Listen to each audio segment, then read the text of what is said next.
The solo design life? You mean like, I don't know what you mean by solo design.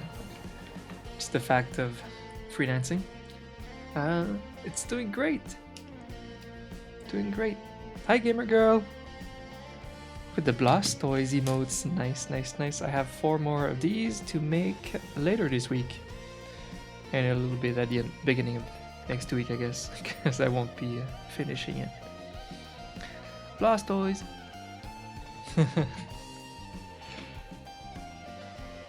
Nah, the work has been chill. I've been purposely keeping it extremely chill this year. As a result, I might make less income this year. But you know why? I'm trying to keep a good schedule of 3 days a week for emotes and streaming art, and the rest is just going ham on YouTube. But I hate that I'm putting so much pressure on myself about the YouTube grind. I find that it's taking me so long to complete these artworks. Like, I'm just outdoing myself every single time with these artworks. I'm just pushing myself so much. But that makes me dread starting them.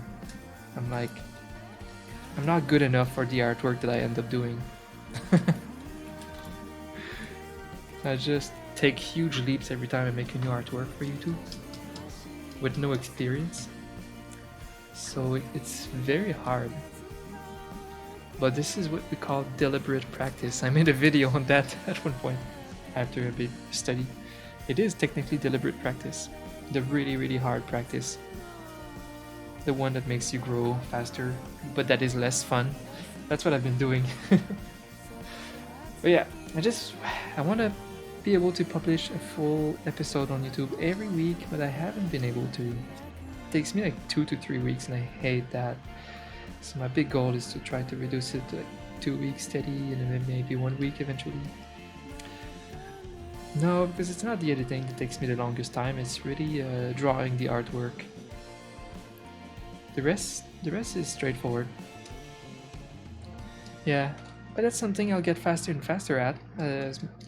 So I think I just have to stop pressuring myself and keep doing exactly what I do, and I'll just do it faster and faster. If I keep making full artworks, they'll become faster and faster. I'll become a Bob Ross at some point, right? Right. How's art school? It's going well. I'm kind of eager to finish it, just to have all of that knowledge in my brain before getting into the next artwork. Because I love learning and then applying what I learn. So I want the full knowledge of this whole masterclass in my brain before like making the next art. That would be lovely.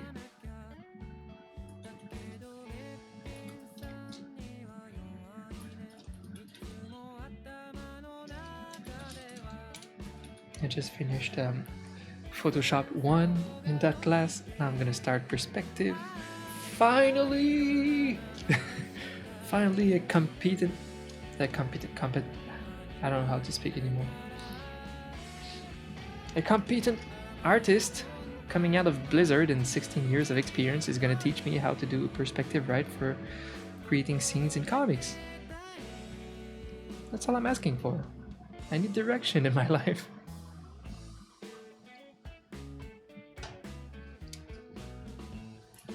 Because I have this big goal of eventually, soonish TM in like a year from now, to finally start my dream projects of like illustrating my stories on webtoons or whatever, just making my own kind of manga, my own story. I'm a guy full of stories. And for that you need like a lot of knowledge about concept art and perspective, stuff like that. So I really took the right class. Pretty excited to learn it all. Very excited. I just struggle with time.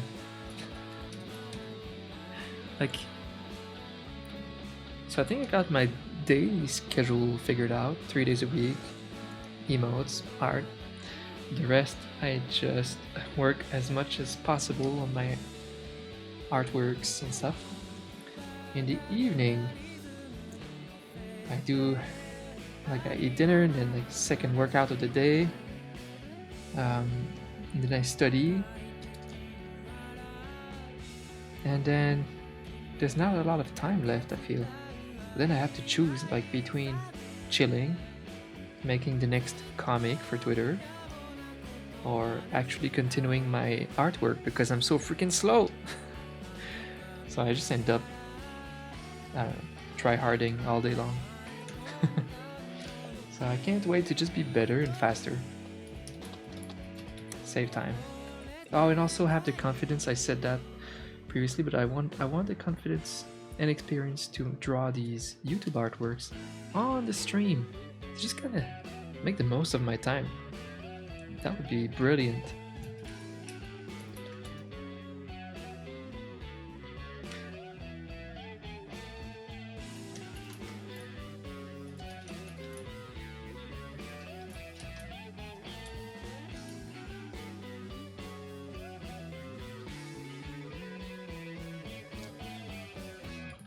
How are you guys doing? Hi, that guy.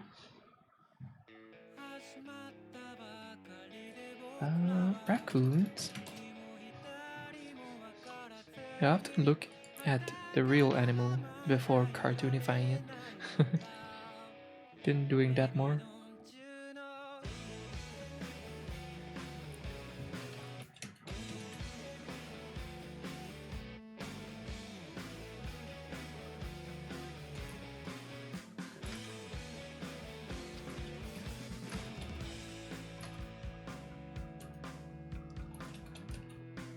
Hi, Dripe. I don't even know what day of the week we are today. I think it's Wednesday. Happy Wednesday! The freelancer life. But I feel like I'm killing it lately though. Well, especially with the weight loss thing. I mean, I killed it since January for sure. Like when I took on the lawsuit, went forward with it and settled it, and that was pretty boss. That's something I'm really proud of. That took a lot of dummy guts. I did a lot of good things so far this year. And now this huge weight loss thing. That's another thing to be proud of. I'm just right in the middle of it though, so it's still really hard. But I do feel great already, feel better already.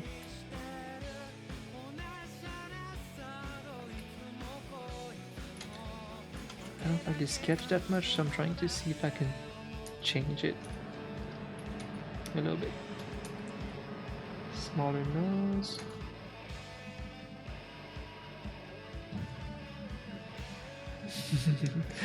I think it's Wednesday. It's typical freelancer life. Because every day is kind of the same for me. Not even in a lazy way. I just kind of work every day, but not as much as someone who does like an 8 to 5. I feel like when I had real jobs, I feel like maybe I was draining myself a bit more than I do now in one day of work. But yeah, it's weird. I think the way I built my work schedule over time is I'm just kind of working every single day on different things so that I don't get really like burnt out of one thing. So a couple days for YouTube stuff and a couple days for art and streaming. But so like I just stream like 4 hours a day. It's not super draining. But then I keep working a little bit in the evening, but on chill stuff, like a little comic while watching a podcast. My job is weird. It's like half job, half like hobby. It's all in one.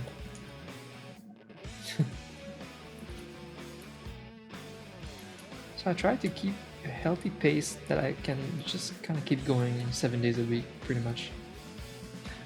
Ultimately, I really would like to go back to a place where I can have actual days off. Yeah, because right now a day off for me is when I try to work, but I'm so brain dead exhausted that I'm not able to. And all I end up doing most of the day or most of the afternoon is just try to work. This is not enjoyable. This is not vacation time.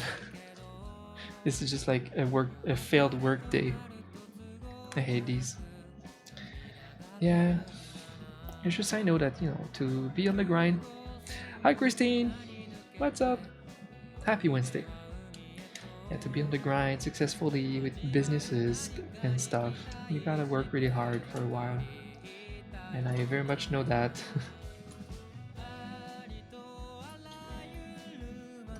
What's hard for me, I think, compared to like 20 something year olds in the same position as me, is that I know they're fresh in this field. They have all the energy and the willpower to work really hard, to work like way too much to build something good.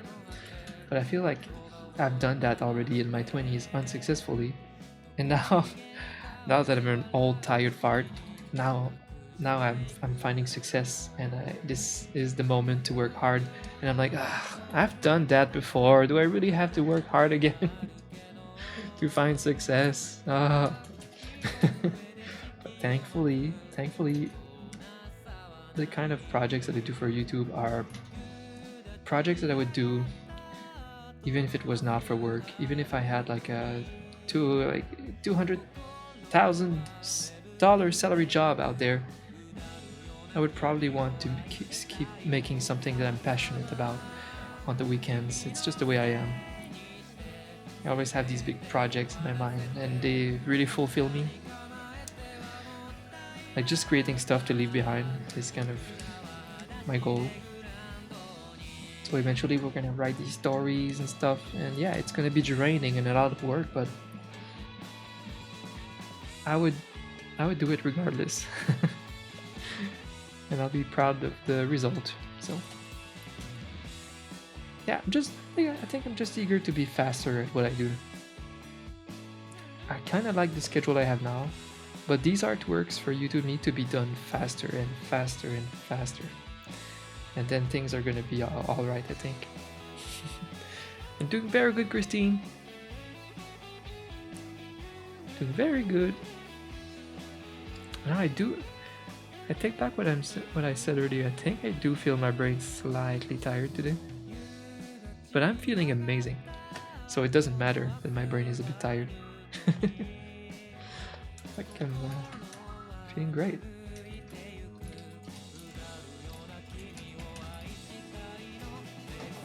I'm just gonna take it slow. Oh, this is my thumbnail file. For Crystal, I've been making all of her thumbnail for her very successful YouTube channel. And yesterday we may have made the new best thumbnail.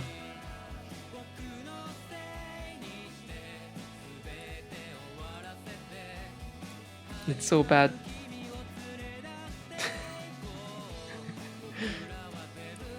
I said, Crystal, I don't think we can do this in this angle because your arm is cut off. But I was like laughing. So she was like, well, you're laughing, aren't you? So keep it. And then she left. So that's her thumbnail.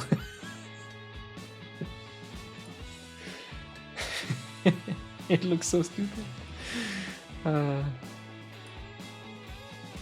People will comment on that thumbnail.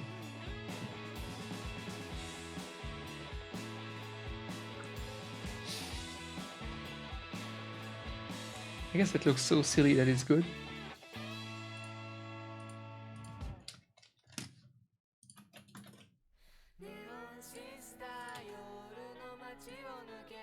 This is for Kevin. Boom. And then I'm gonna call this one happy.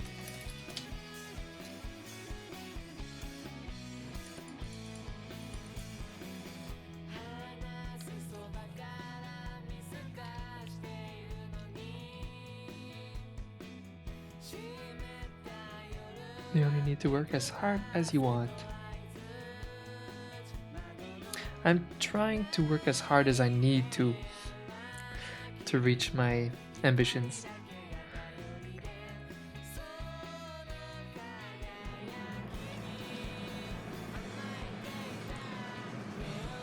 Or if you're talking about the number of hours I do per day, then yeah, sure, I'm trying to just keep it in a way that I'm not overworking myself. Streaming is extremely draining though. I think you know that. So when I say that I draw and stream for like 4 hours, that is plenty. Art streams are 3 times more draining than gamer streams for me. I could go all day and night with the game. Art takes so much brain resource, it's insane.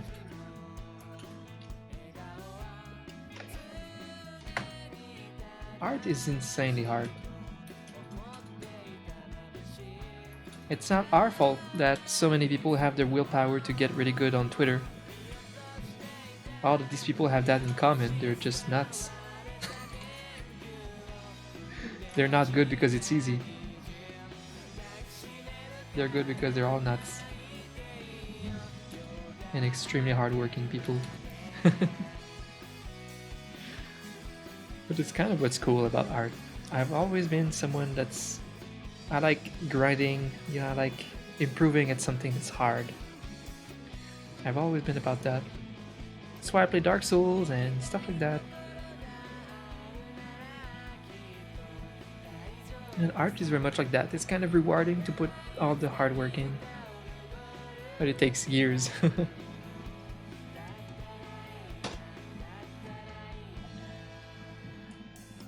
Yeah, being entertaining while making art that doesn't look stupid. While satisfying a client. That is literally a job in its own. Because I'm not just drawing, I'm drawing something specifically for a client and his brand and his community while entertaining a stream. Yeah, there's a lot going on.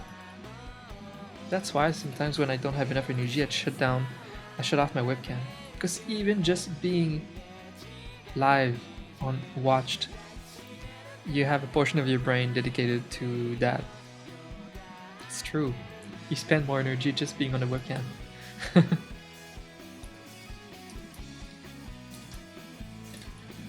But streaming is fun, it's very fun. It's great, we love hanging out.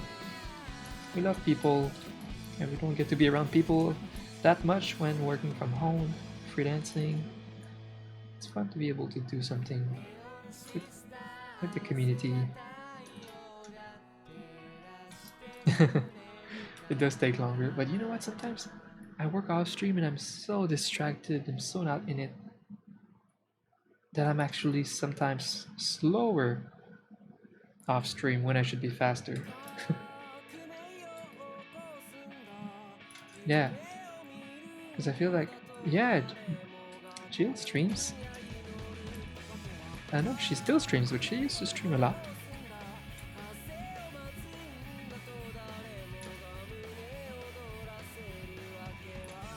Yeah. Yeah. It's still awesome, Jill, that you had an emote made for Pokimane. I had a couple made for Pokimane a long time ago too. Since then, I mean, she's just been working with various artist friends that she has. It's all good, you know. What am I doing? I can't draw lately.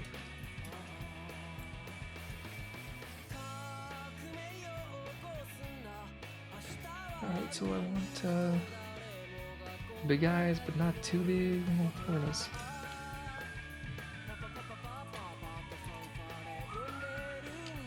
Your favorite project? Oh, yeah, Jill made one emote for one of the most famous streamer on the platform, so it isn't. It's something, you know. It's a big achievement for any freelancer.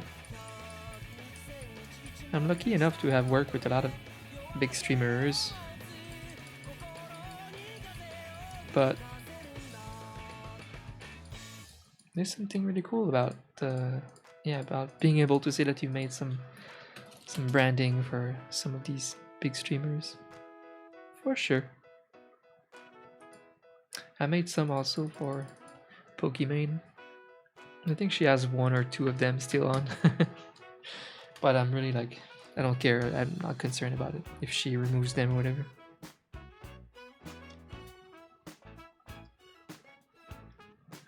I don't care as much as I used to for stuff like that. Like being replaced.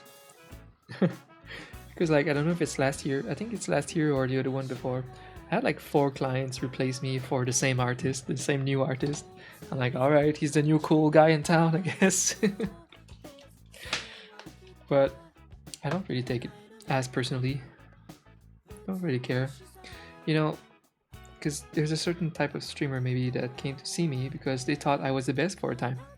They just want, they're people that are really picky about having some of the best brand on Twitch. And so if they find someone that think they are the best person to make the best art on Twitch, then they'll switch, you know. But I still have a very, very, very big core group of clients, you know, that seem to be really stuck with me long term, and they are good friends of mine. I like, you know, Bast, Phelan, Gabby, Dear Nadia, Fire Dragon. These guys were kind of stuck together, and I like that. We're all friends.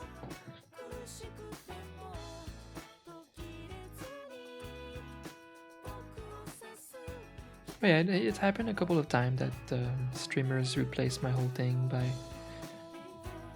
new art from other artists. Sometimes it hurts a little bit for some reason. I feel like it's silly though, it's very silly. So I do try to just change my mindset about it, and then I'm okay with it.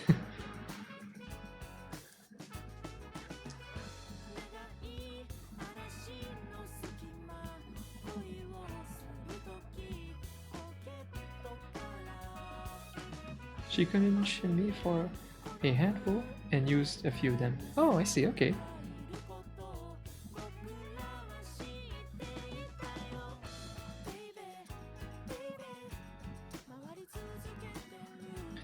You like that they're allowing newer artists to come to the scene? Yeah, it doesn't seem to... Yeah.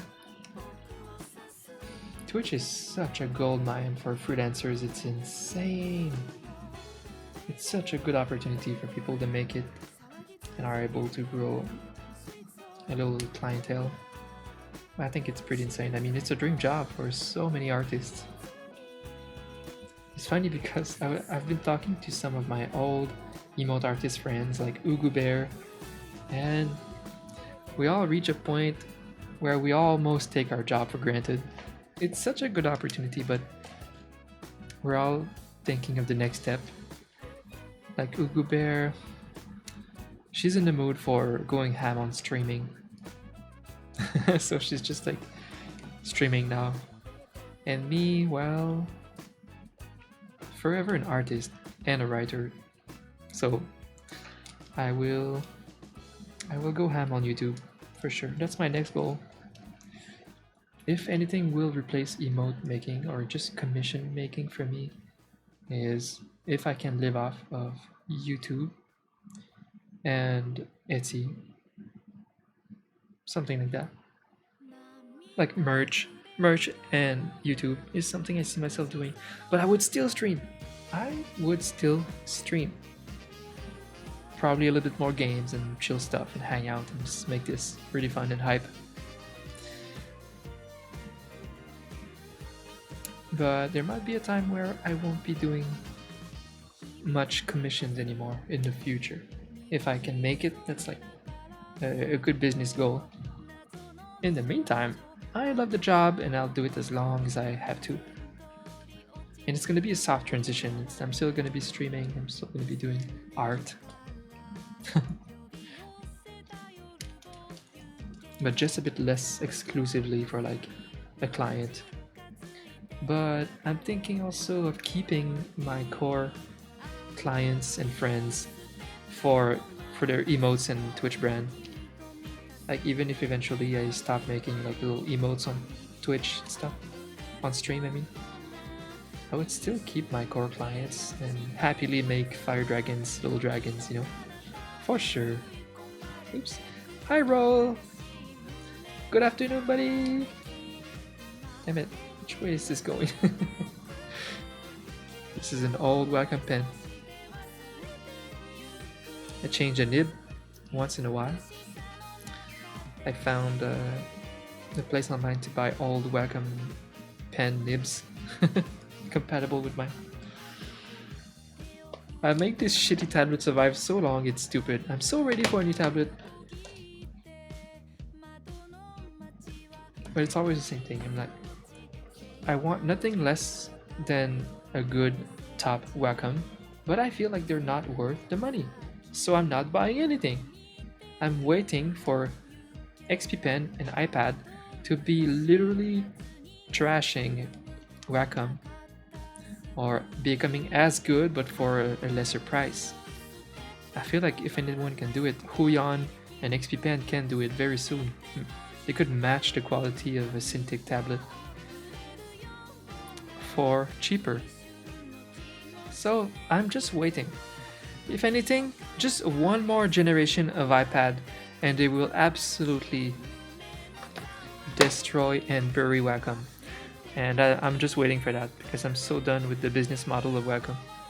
They're acting like they're Apple and they own the market and they don't ever go on sale. They don't sell last year's tablet for the cheaper price. No, discontinue, boop, because we're hot shit and we sell our tablets that are only in 1080 freaking pixels ratio for $3,000.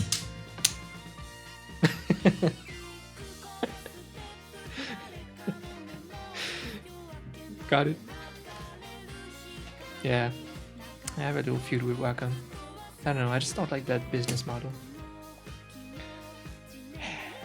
It's like I have the budget. I really want to get the best thing out there for my tablet choice, really. I just don't feel like it should not be $3,000. That's it. So I'm waiting. Okay, see you later, Spaghetti. Sounds good. That should be still there.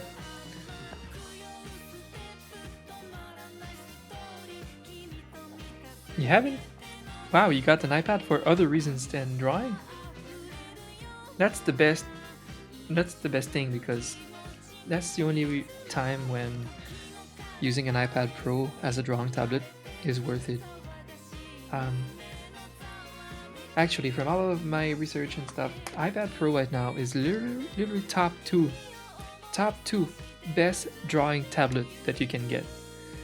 But it's pricey.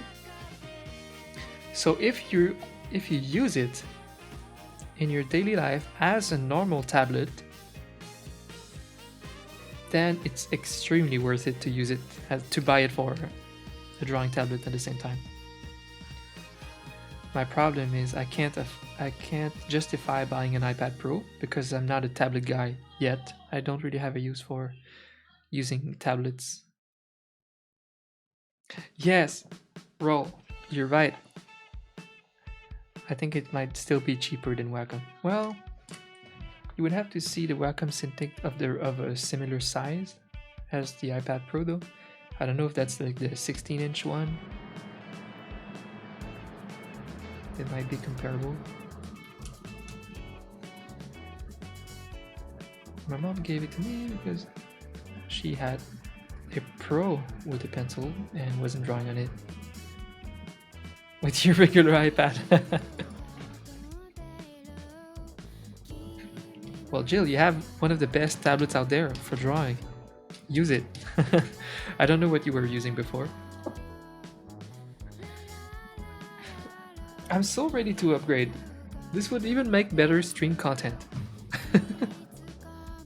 Or YouTube content, like just that cool tablet. You know what? That's what I hate. The choice that makes sense for me and my budget is to buy one of the best Wacom Cintiq out there and drop a few $1,000. But it feels silly. It feels like in a year that whole market should shift. It could shift so fast. And it might be a waste of a couple $1,000 really. I'm just waiting. I said that last year too, that I was waiting for the exact same reason, and now already people are jumping on XP Pen and Huion because they are becoming very, very, very strong alternatives, and the iPad Pro.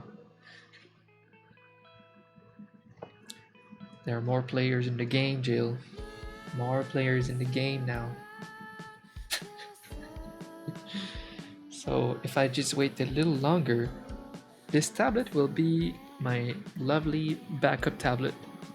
I think it's good to have a backup tablet and even a backup like computer. I have like a shitty backup computer here that runs Photoshop still, in case, because you know it's my job, it's my everything. So I kept my old shitty PC, and if I can keep that tablet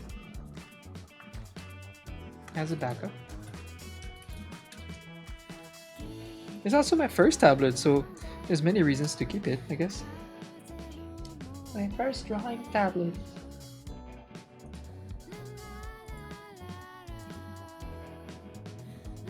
Yeah, Wacom won't be the king of the mountain for much longer.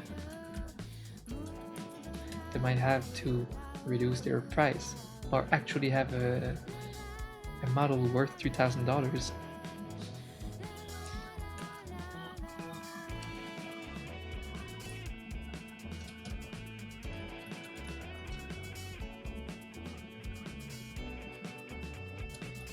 Okay, what am I doing with this?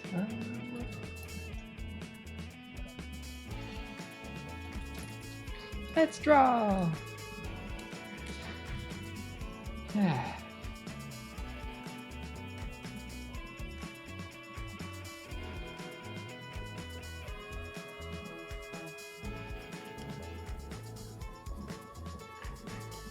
You bought a stand and a matte screen protector. Yes, exactly.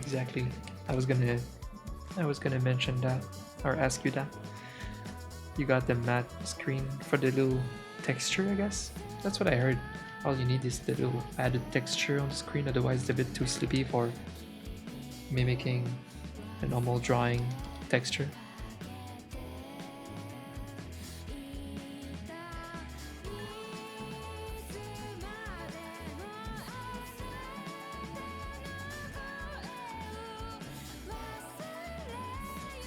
You need some extra equipment to stream with it. Yeah, I'm wondering how it goes to actually just use it as purely a drawing tablet connected to your PC. I think you can do that. That is probably what I would do instead of using...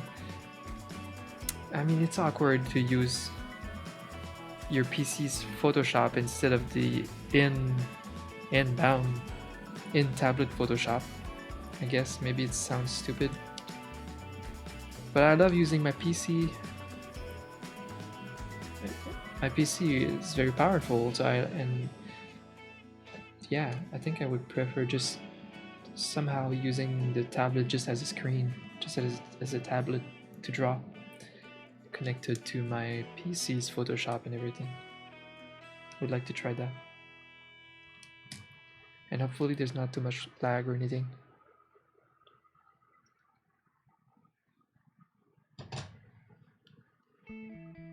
A third-party app that connects via Bluetooth. You can duplicate the display.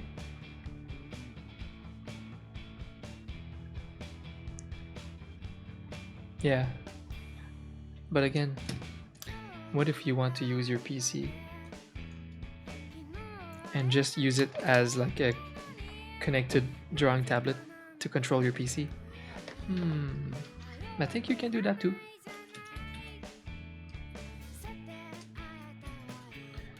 Alright, I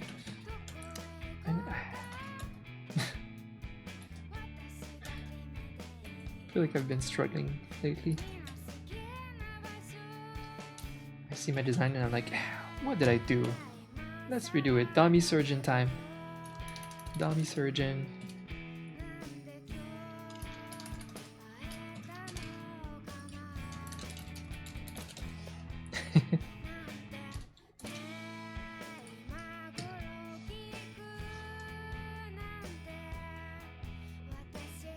Oh, you think that's how it's meant to function?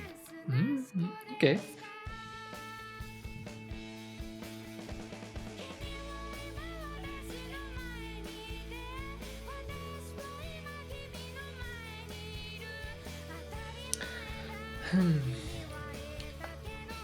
I saw.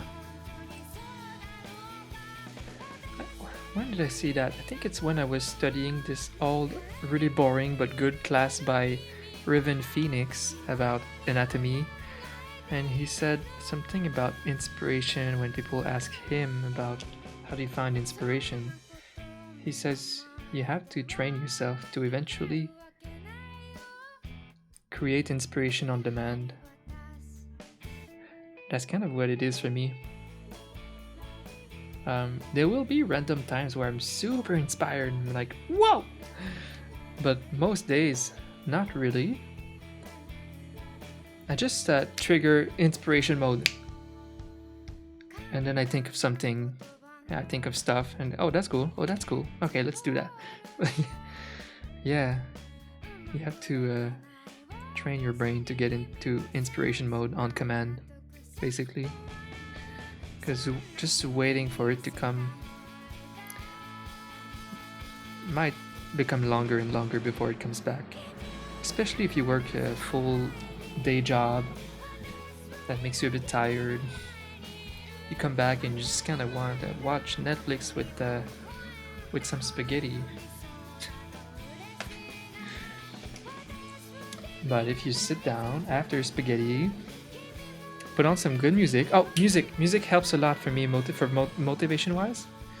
Music is huge for motivation to draw. That might be actually one of my biggest key factor. When I'm offline, yeah, I need like something like this, a bit backgroundy, upbeat is great. If I'm too tired, I put like the most energy boosting music. For me, it's like some good symphonic metal, and then I'm like, whoa, Super Saiyan mode. Yeah, music is great. Music is wonderful, I think, to pick up some mood, to do something productive like that. Yeah.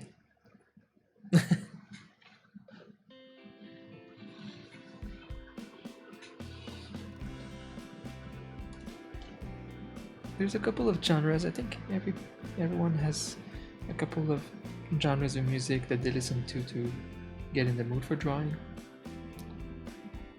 I have a couple of different ones too. There was a time where I was going with drum and bass. No, even like some playlist called Liquid Drum and Bass on YouTube Music. That was like super momentum music. But no, anything like this, just upbeat, backgroundy, something with not too much. I was gonna say that something with too much like English lyrics is sometimes a bit distracting, but not always. Not always. Okay, see you later, Jill.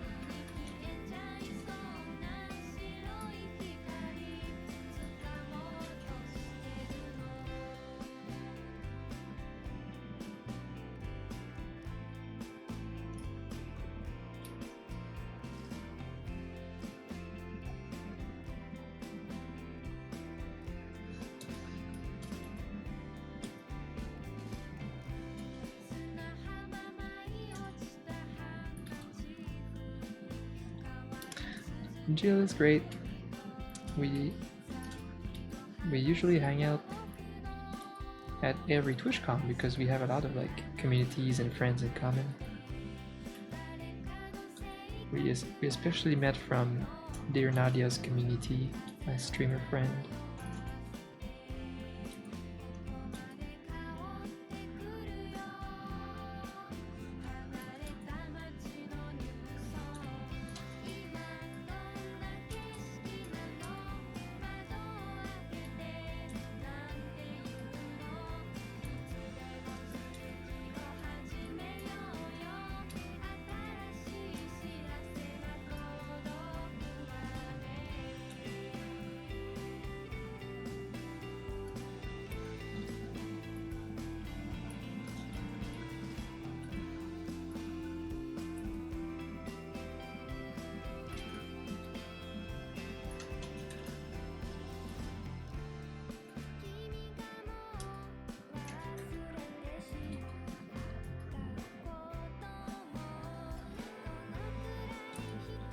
Soon, Crystal and me will go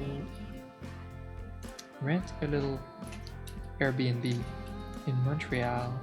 I have a lot of friends and even a sister in Montreal, but for once, I think we're fancy enough to get some Airbnb and not like sleep over for like a week at our friends and disturb them.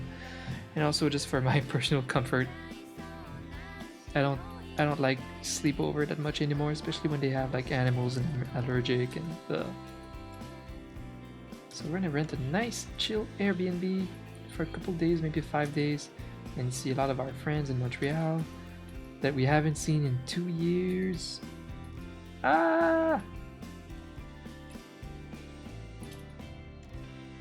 we're gonna go see all of them and enjoy Montreal to the fullest, because in mid-June I saw the dates. It was a couple dates, like at some point they opened up the bar terraces and then restaurant terraces, like outdoor, and then bar indoor. And I assume it's just at the same time as restaurant indoor. So like June 23rd in Quebec is a date for, I think, indoor bars and restaurants. It's late, I know, and it's much later than in the USA, but it is what it is for us, and I'm eager for that date. If I have a date to look forward to, is being able to go to the theaters again and restaurants. That is like what I'm waiting for the most. I'm gonna bring Crystal in all the restaurant dates every week for like all summer. All of my cheat days, which is once a week, will be like going to a restaurant, a diner or something. Ah, fuck yeah. I have a feeling in the next year the bar industry, the restaurant industry, and traveling industry will blow up. Can you believe it? It's gonna blow up. Every touristic area of all the countries will be so jam-packed. So that's my concern, honestly. If I go to Japan next year, dude, it will be the most busy year ever for Japan, for traveling to Japan. I'm a bit concerned about that. Looks like a squirrel now. I'm concerned. Gonna have to keep working on it.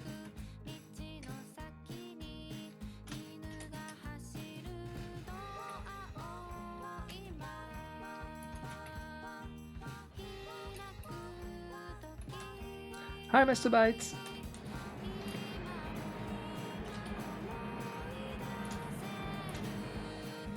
Good afternoon.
Doing great. Fuck yeah! I'm doing great too. That's a great thing. That's a great thing to do great.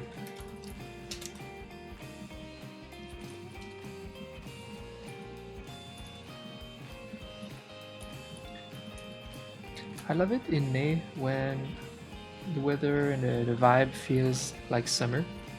even though it's technically still spring, because summer feels so short in Canada. Like it feels like it's only always July and August, and that would be only 2 months of like trying to make the most of summer and going for bike rides and going to the I don't know go swim at the pool or something. And it goes by so fast when you have a job. So I like when from May I can start I don't know taking more walks, going for a bike ride, going to a family barbecue, because then it feels like suddenly I have like 4 months of summer. I think it's what's happening right now. My mom said that they lifted some restrictions about outdoor gatherings uh, in her town, which is next to Ottawa, and which means that very soon my great chef of a of an uncle will invite us little pool party with and he's gonna cook us some ribs. Oh yeah, that means I don't know, maybe next I don't know, maybe 1 or 2 weekends from now. I'll see my family. Haven't seen them in so long. Damn. Yeah, ribs. I mean, my uncle. I mean, he's the best chef I know, and I'm a good chef.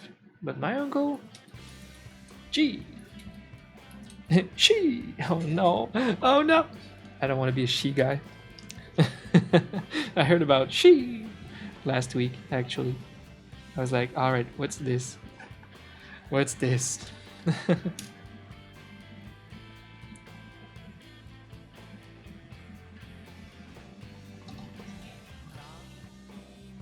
Dying Light 2 Steam stream tomorrow. Interested? I can't stream anything. I can't play games for a while. I just finished Resident Evil 8, and now I need to go back on the grind. I need to go back get some emotes done for my clients. My next game on stream will be finishing the Bloodborne finally. So I think I just want to catch up a little bit with my emotes, and then I would love to spend like a weekend playing Bloodborne.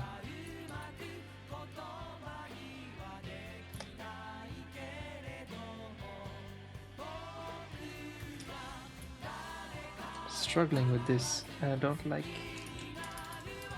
this emote.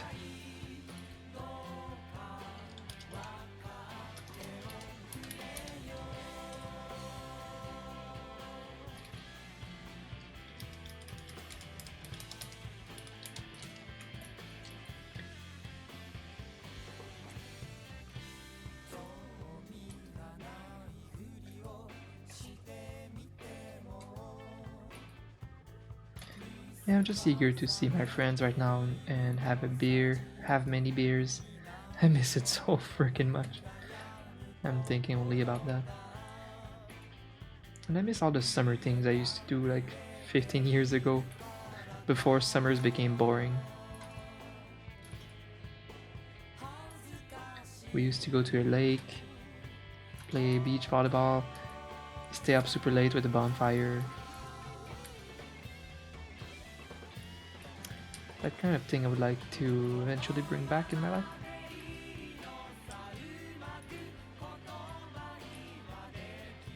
Hmm.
because I was doing it wrong before. I was starting my fast like at night because like I was eating before bed,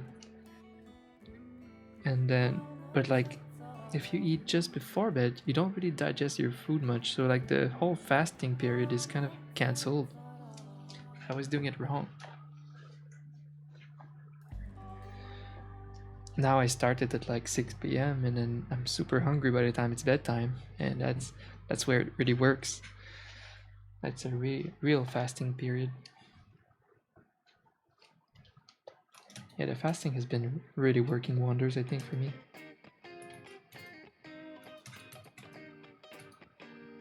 And then the exercising and the smoothie are just bonus to speed up the process.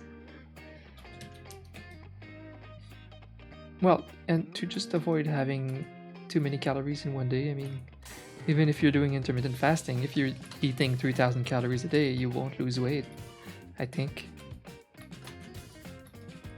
I'm trying to keep it around 1,500 calories a day. If I can keep this up, I should be able to reach any goal with the weight.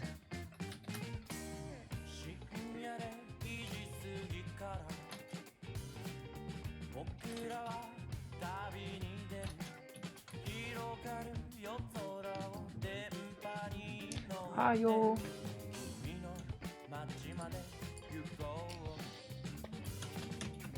I want a cool background. I mean, the thing with my background, I worked on these shelves like 2 years ago, and this setup with the guitars, especially when there's one right here. It's just that right now, oops, there's my air conditioner under, so I didn't want a guitar right over it.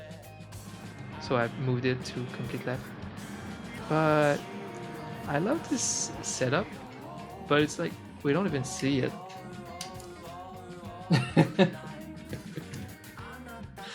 I don't know. I would have to like move my camera a little bit differently, but the arm is like touching the wall. It's kind of jammed in its place. I have to think about that.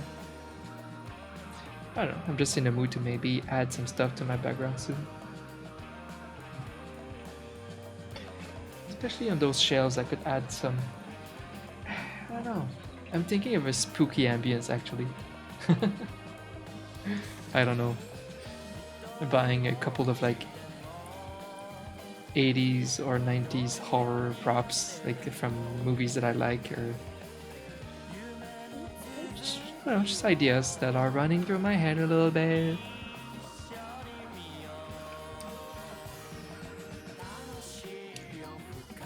I need my background vibes to fit me, to represent me a little bit.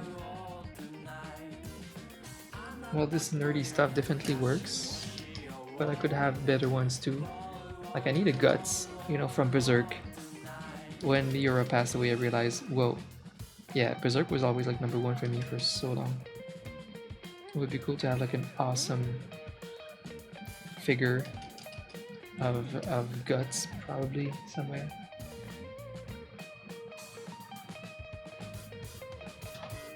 I don't know. Or Griffith.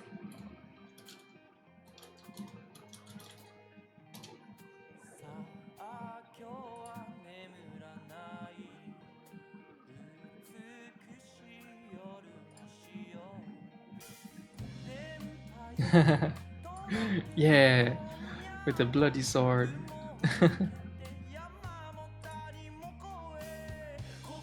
That's the Berserker armor. I'm not there yet in the story. Good stuff. This guy's chilling. He's just chilling. If I was a raccoon, that would be me. What's up? Is the food ready yet?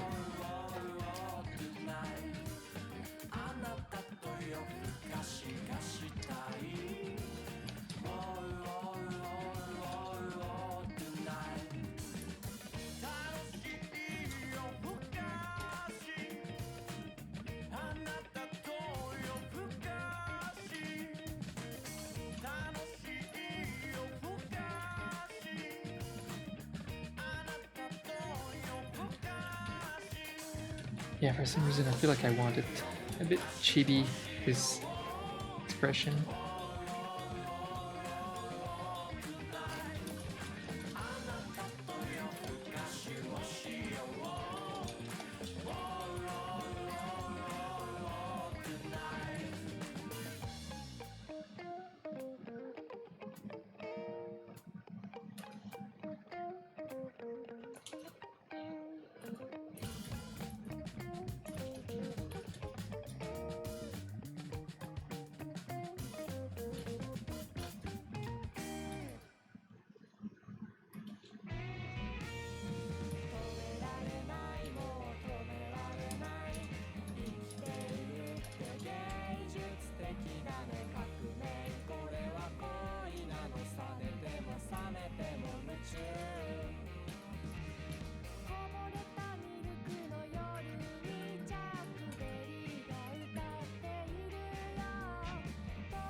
Yesterday we talked about food almost all day.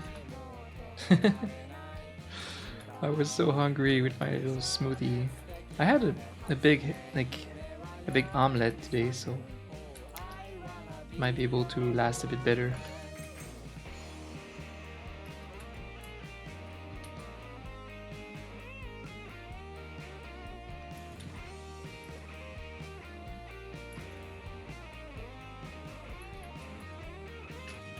So speaking of food, just kidding.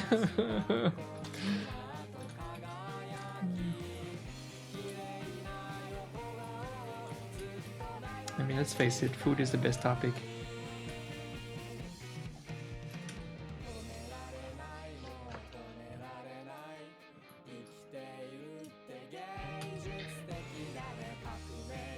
I love how I spent all of these years making emotes and becoming so fast at making emotes, and I'm just regressing this week and drawing infinitely slower than ever before.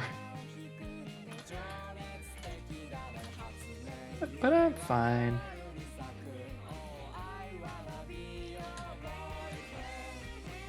As long as the result is where I want it to be, I don't care. We don't care.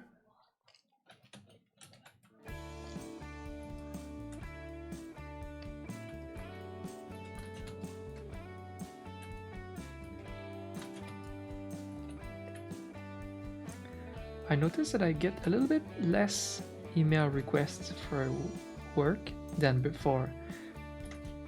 That's because I know that now there's more and more artists. Everyone has their favorite artists out there. There's more choice, you know. A lot of other people are receiving emails now and not just me, so I don't have to decline opportunities every week anymore. It's almost a bit less stressful because I hated declining good opportunities because I didn't want to overwhelm myself with work.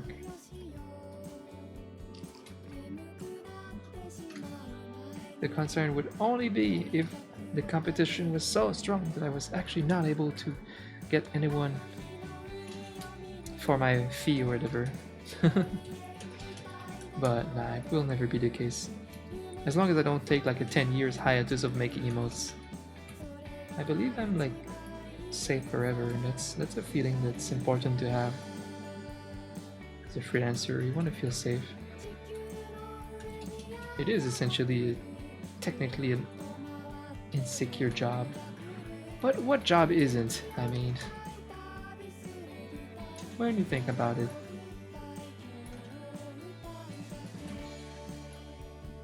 Yeah, sure, being a lawyer, maybe something like that.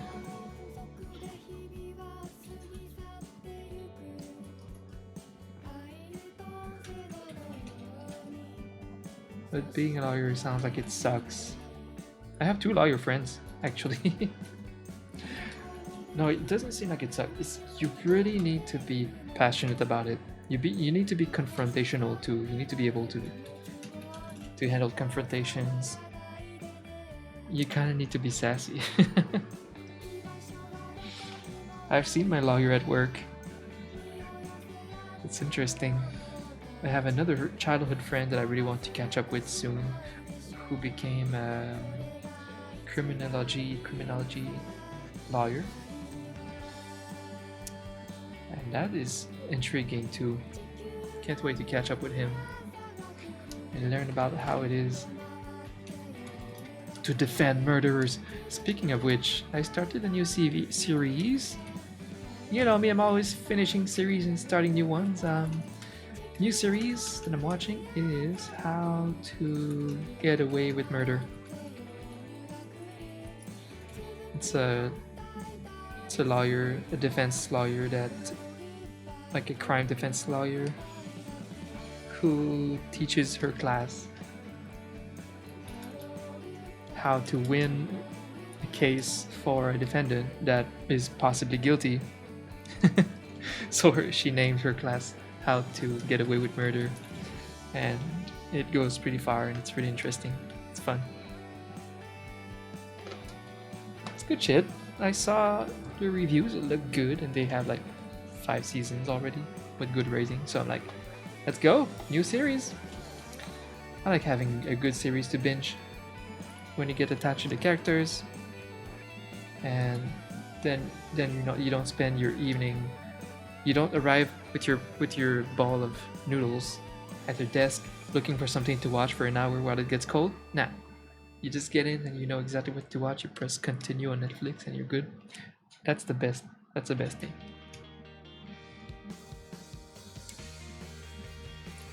How to Get Away with Murder. Yeah, that's the name of the series on Netflix. It's good.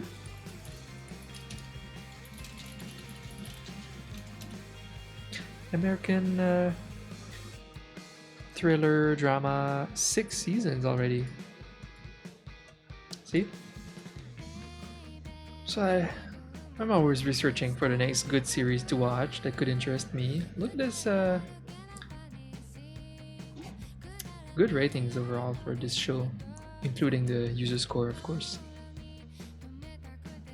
A little like lawyer drama, but like a little bit of a crime thing too. It's good. Love the main actress, the teacher. So what's her name? Professor Annalise. So Viola Davis is the actress. She's nailing it so hard. It's good. Good show.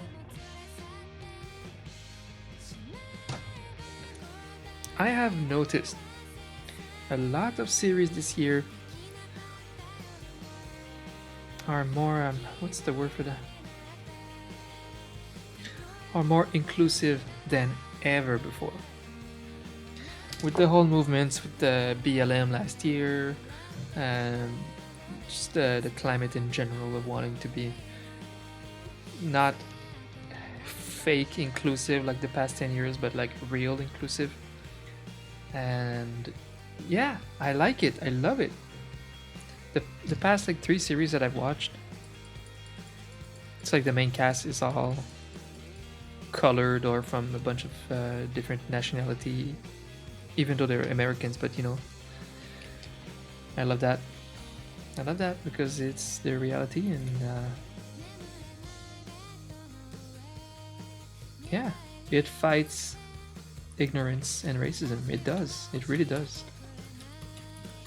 Because all of my friends of color grew up without anyone to represent them in media TV. You know?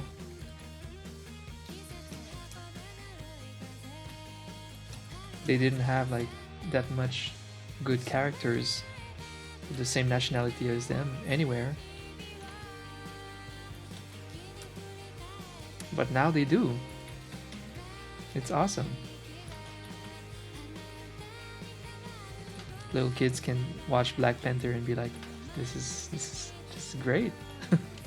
But not just that, but the white kids look at that and I don't know, I'm pretty sure it can really help fight racism in America. It does. It will. We got this. You know, I grew up here in Canada and I thought maybe racism is gone. Maybe it's a thing of the past because I was living in a place where it was very little racism or low. But I was wrong when I saw the condition of like of the places like in the States.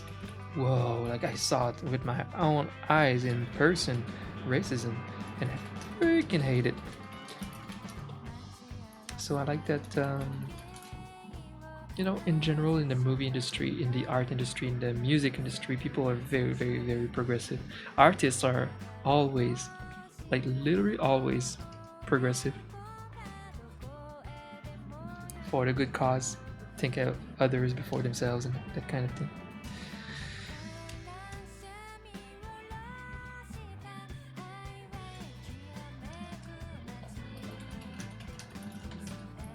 So it's cool to see artists and directors make sure to fight the good fight with the cast of their shows and stuff.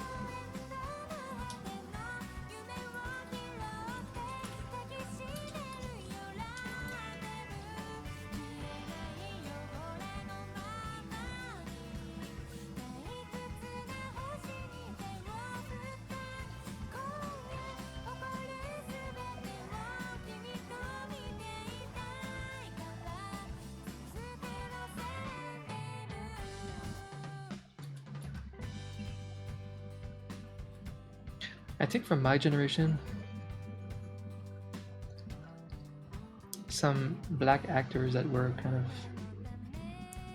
very awesome role models, I would say Will Smith. We like goofing around goofing on Will Smith these days, but Will Smith was great. We looked up to him.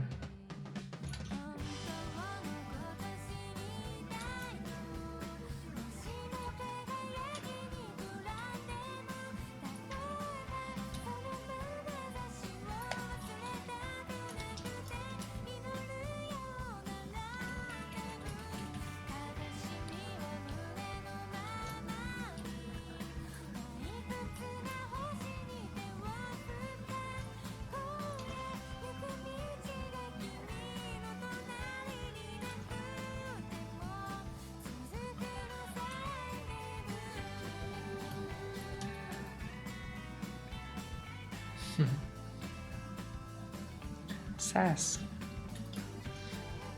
Yeah, the lawyer stuff, you need like some attitude to be a lawyer. Woo! You need to like it. It could be the shittiest job if you don't like confrontation and stuff. Yeah, you need like you need the passion into defending your client to the best of your ability.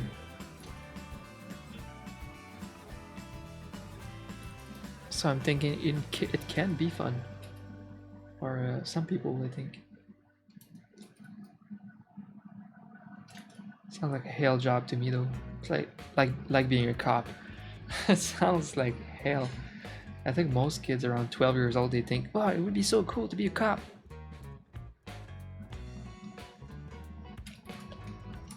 Nobody wants to be a cop right now. Shit, everybody hates you and you're literally traumatized for life. Like, they're all wife beaters. Why? Because your job is freaking traumatizing. They see the worst of humanity for a living. For a living, you stop fights in McDonald's with people like almost killing each other. And you come back home and you're like, you hate everything. Yeah, it sounds like the shittiest job ever.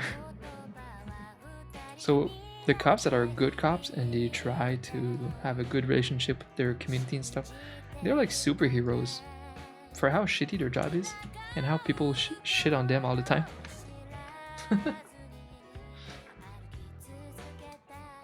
Yeah, it's a hard job. So I very much agree with the thing of, well, I don't like the term defund the police. I just think, yeah, we should put more budget. Keep the police, but just put a lot more budget in social services to help people and make people less poor, literally. Make people less poor.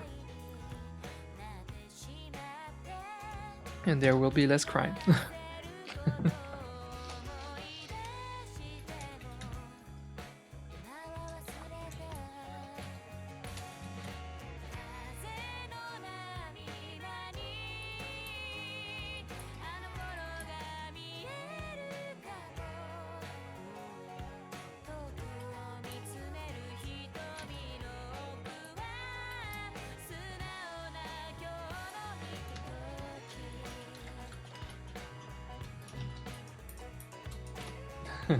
He's cute. Our little blue trash panda. Oh, I saw a nice video on YouTube or Facebook. Ugh, shame on me. Saw a good post on Facebook. It was a video with like 20 moments where actors made a mistake that was kept in the movie or series, or sometimes just like a good improvisation. That was really fun, pretty interesting.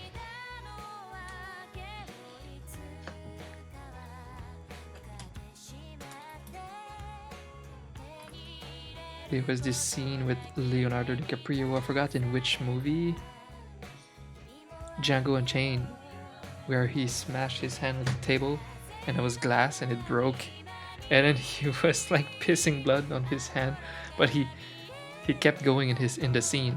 It just added some more crazy effect on his character. So he just kept going with his bleeding hand. So they obviously kept this in the show, the movie, but also Leo had an idea and they replaced like his real blood by fake blood, and he smeared it in like the other actor's face, like just going crazy for that scene. I like I like talented actors doing crazy stuff like that. I like that when they improvise and they add something way better than what the director wanted. This happens a lot.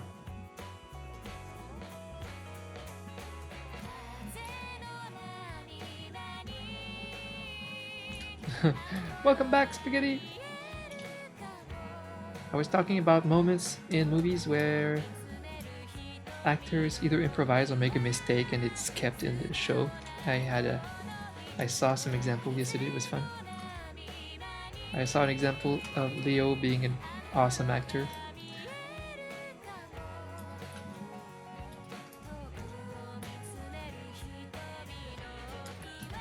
Hello, Leo.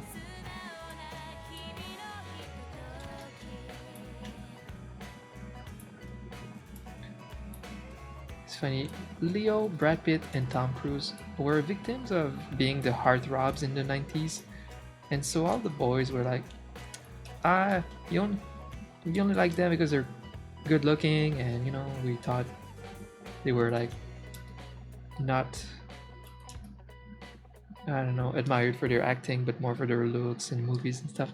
But they grew to be like just known for being amazing actors. Like they are, they are absolutely are like some of the best actors out there. Like Leo and Brad Pitt, they were like just such passionate actors. They just happen to look good also, but like they're incredibly passionate actors, and I love that. But I mean, they gain everybody's respect over the years. Everybody, we love these guys. When you're named after a Ninja Turtle,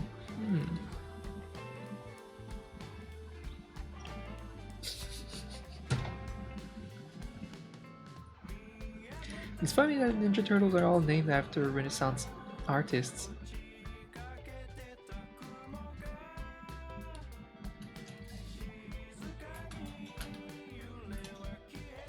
Leonardo da Vinci, Raphael.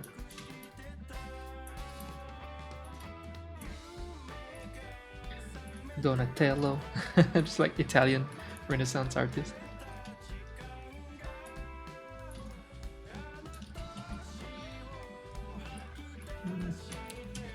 Michelangelo.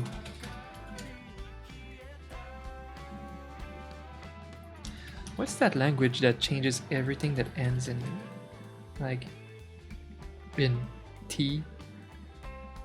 Everything that ends with. I can't express myself today. The language that ends every word with dad, like Trinidad instead of like Trinity or Divinity, it's Divinidad. Makes me laugh every time I see that.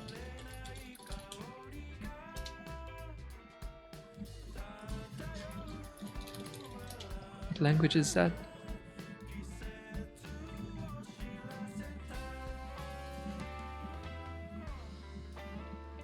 Is it Spanish?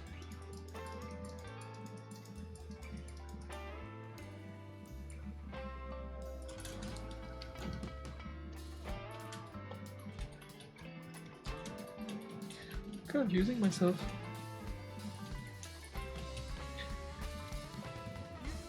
Alright, how are we doing with this little guy?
Yeah, Leo definitely became one of my favorite actors.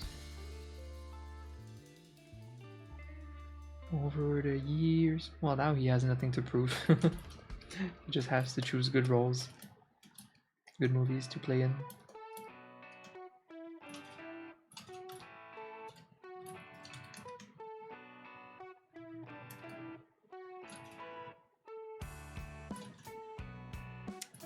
I liked him a lot in Once Upon a Time in Hollywood.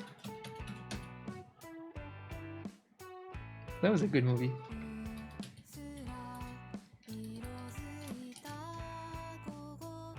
That's a Kevin!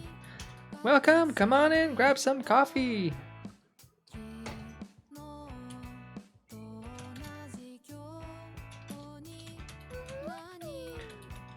Aw, thank you, McManatee, welcome. Having a great day. I hope you're having a good day too. And happy Wednesday. Earlier I didn't know that we were Wednesday. I'm like, what day are we? Freelancer problems, not knowing which day it is. Thanks for following.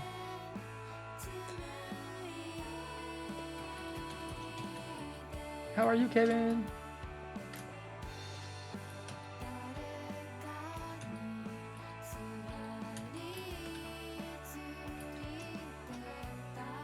Hanging in there? Tough day at work?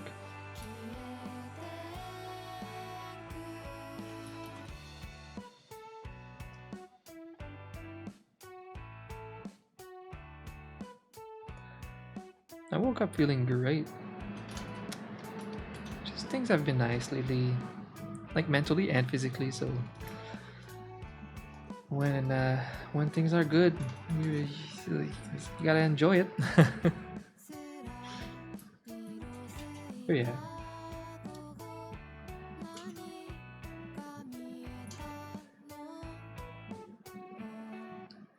I'm slightly more brain tired than yesterday, but like feeling amazing otherwise. So yeah, it's a good day for me.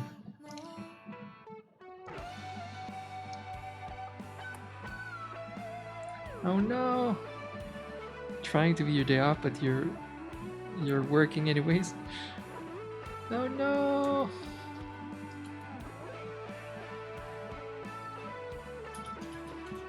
Well, that's me every day. I actually don't have days off. For now. In my current life, I don't have days off. Maybe one day.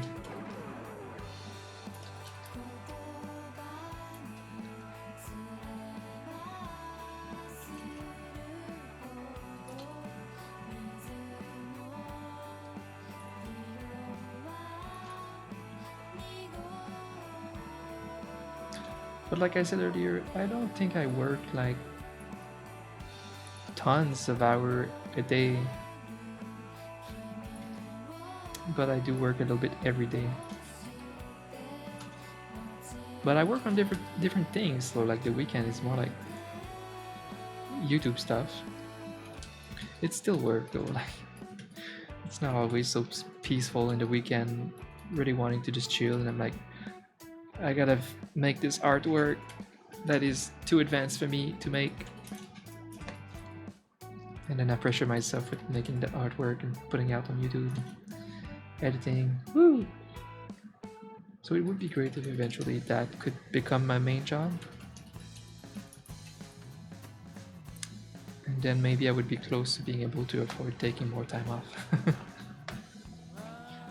I guess I'm building like 3 businesses at the same time right now, and eventually I could just choose one of them.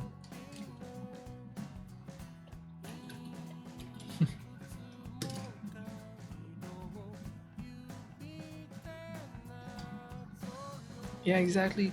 But since I'm only going, at least for now, for like 1 video a week, which I'm not successfully managing to at all, the editing just 1 video a week is fine.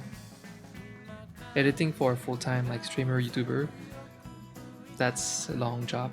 But the editing is not the problem for me. It's how long it takes me to create these full piece of artwork. It can take me 3-4 days, full time. That's pretty hardcore. I just want to become faster and better. There should be a time where I become fast and better. If I keep doing it. Every time I'm so light years from my comfort zone that I think it's gonna make me improve fast. It should be.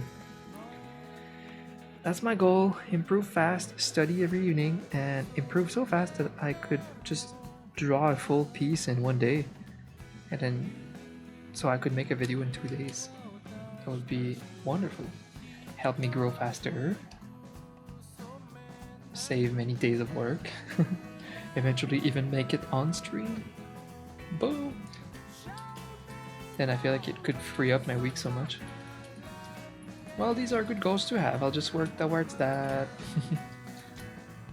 Just work towards that.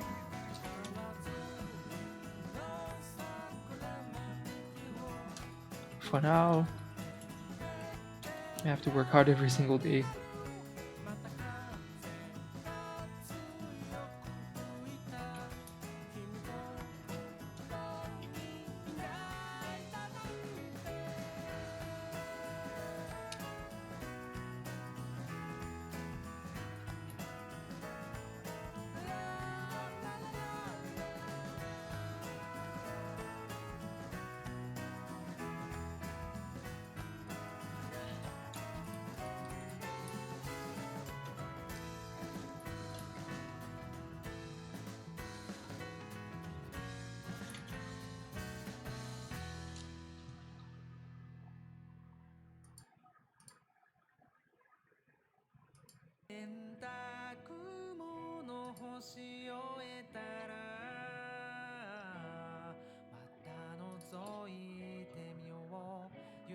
My art is improving, Roll, you think so?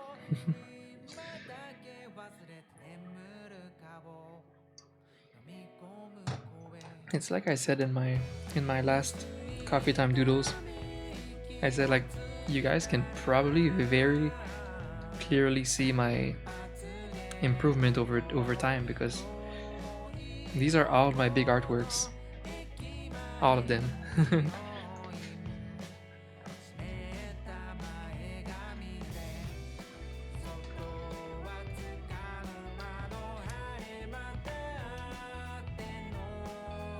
Thank you, Roll.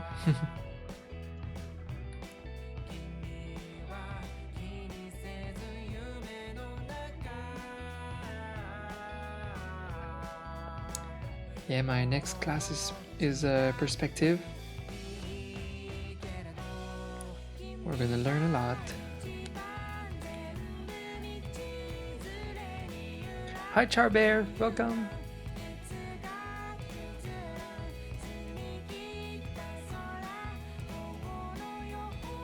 You often lurk here? Well, I appreciate that. Thanks for hanging out here and lurking. Thanks for watching my stream. It's something you'd love to do? Well, I'm the proof that it's never too late to start.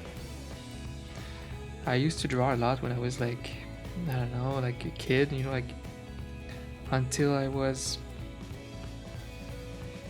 like 14. And then I switched to music for like years.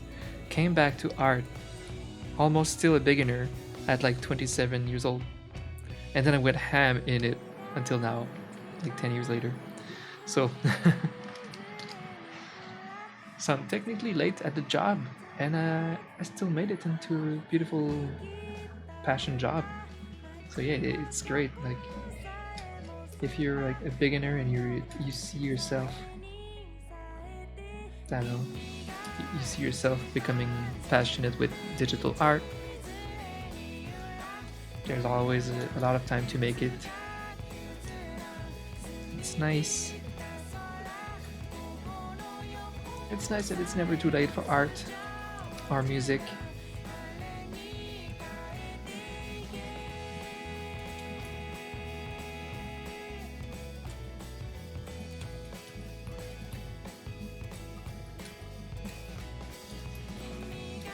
I need this outline to be a little bit darker.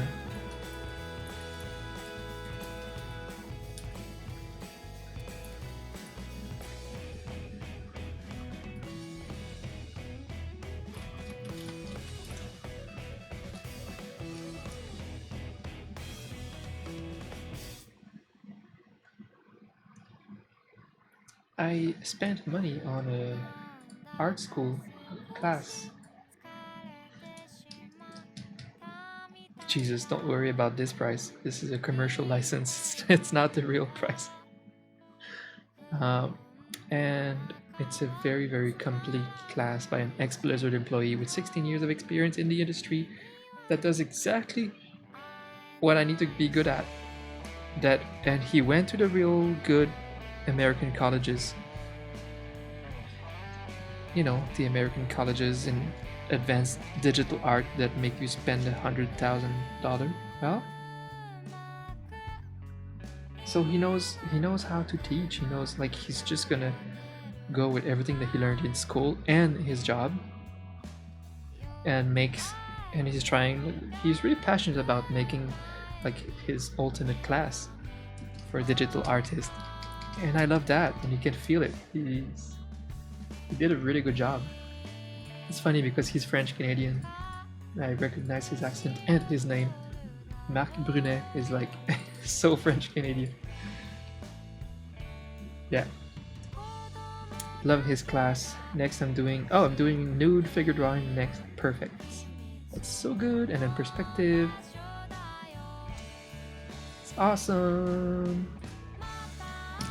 And I will, once I'm done with this, I will like tell you all how it went, and if I think it's like a really, really good class, which I think it will be, then I'll have a link to his stuff. It's good for me to have like tutorials or classes to recommend, so I'm happy I did some research and picked his class.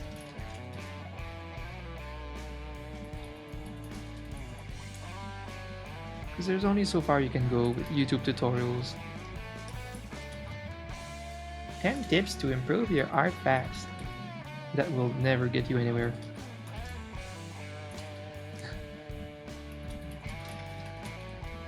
Because art is hard as shit. It takes years to master. So you need a master to tell you what to practice in what order and everything. Everything.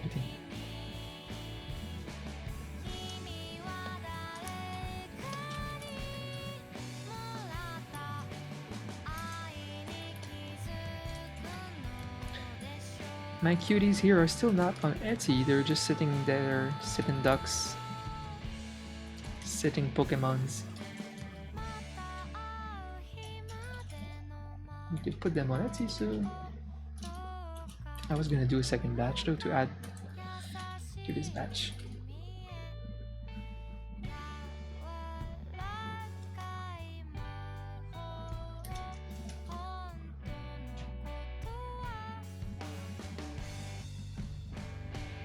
Cute.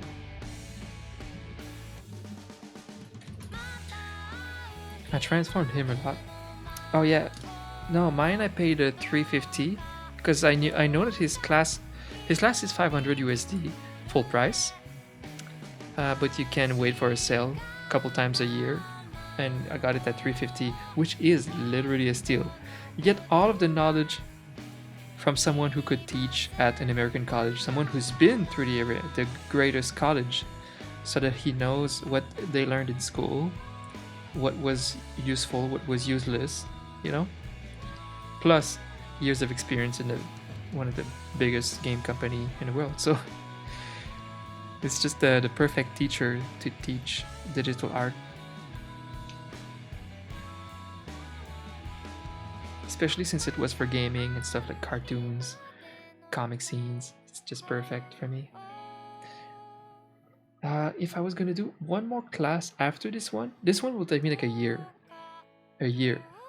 But once I'm done with that one, for just traditional good digital art, kind of like to prepare you to go into game industry, for example. Once I'm done with that, I think I'll get some advanced manga comic art. Um, yeah, there's a couple things to know about that and the way they build their scenes and everything. I think yeah, just like making an actual manga comic, because I will probably do that in the future. I just want the best way for me to tell my stories. I used to write, and now that I draw, I don't want to go back to just writing because it's a waste of me spending years getting good at drawing. And there's no good and bad way to tell a story, they're all perfect. Movies, animations, books, graphic novels, mangas, they're all perfect. And they all tell a story in a great way. So you just need to choose one, and I think for me it will be something like illustrated cartoons, probably something like a manga on webtoons that I could sell in a physical copy too for the fans on my Etsy store. I'm dreaming, okay? Yeah, I'll link you to the class. Hey, no problem. I just can't 100% vouch for it yet because I'm still very early in the show, in the thing.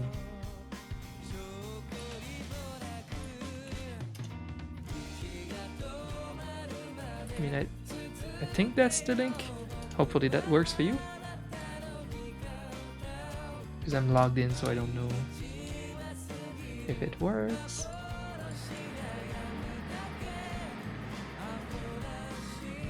I'll be lurking, cleaning. Okay, still living these. Thank you, Kevin.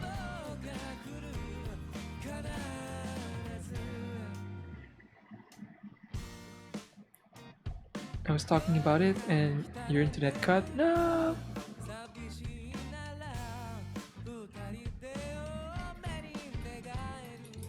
It's just an advanced digital art class that I'm following. But yeah, there's a price, but if you're super interested in it, in digital art, yeah, this class might be like the best thing you could do.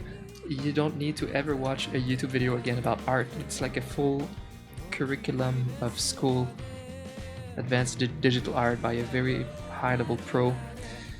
So that's perfect. But of course, it's money, and I just say you could wait for when it goes on sale around Christmas. A couple times a year it goes on sale, so you just keep the tab open to look if it's on sale, and then it drops to like $3.50. So worth it.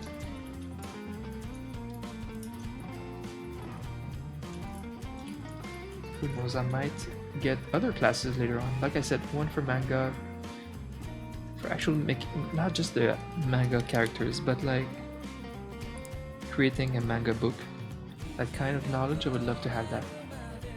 I might get another school program for that later. Oh my god. Cute right off the bat.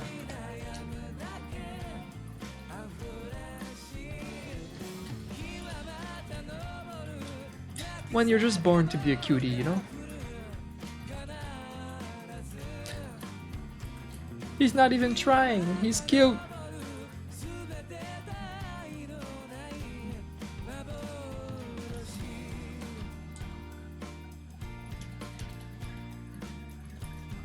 Yeah, of course we all start with YouTube video, but they are very limited. Very limited. The fastest way to learn anything is to have a professional teach you what to practice in what order, teach you everything in the proper order. YouTube videos don't tell you what to watch next and what to study and what to practice properly. They just give you basic little random tips. It's fine to get started, I guess, but it gets you nowhere. So you need a teacher. Either you go pay big money to enter college, or you pay much, much smaller money and pay for some masterclass out there. They are actually worth it, really worth it. I truly believe in that.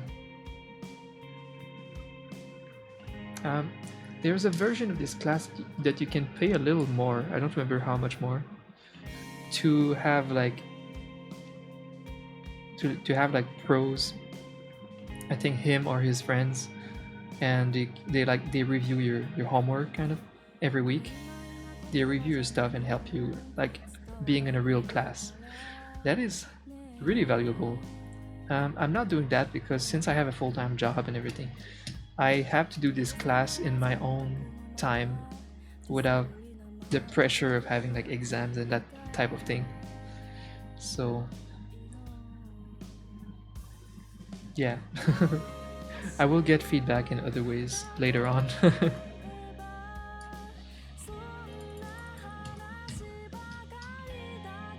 Some YouTubers are pretty great. For sure. I mean, I aspire to be a YouTuber. You mean like teachers? Art teachers and stuff?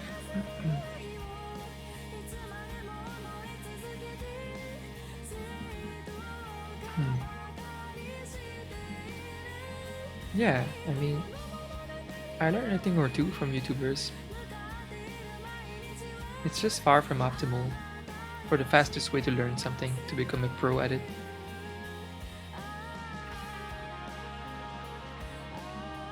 You watched my YouTube videos? Thank you so much for emotes, I suppose. They are my only popular videos so far, but I'm trying so hard to make my other series popular too. It's okay. I'm just glad you enjoyed them. Thank you. You sleep now? Good night, that guy. See you tomorrow.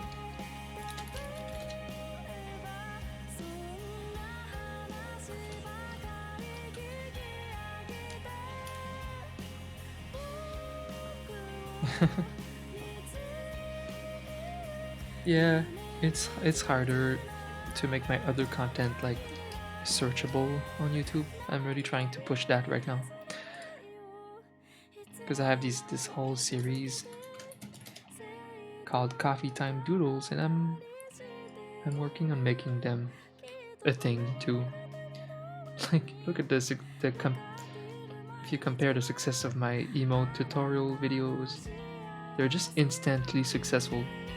But the thing is, instead of being opportunistic and making tons more of these tutorials, I'm really compelled to not make as much and really dig into what I really want to do, because those are the videos I want to make long term.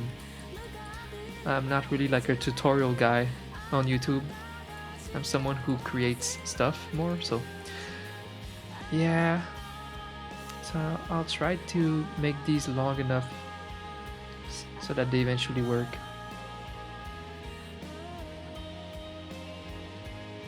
We'll get there! Right? Right. One day we'll get 30k views per Coffee Time Doodles.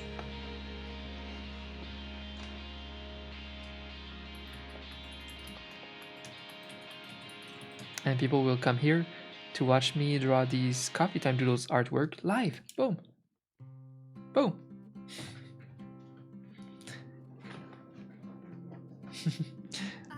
we got this roll.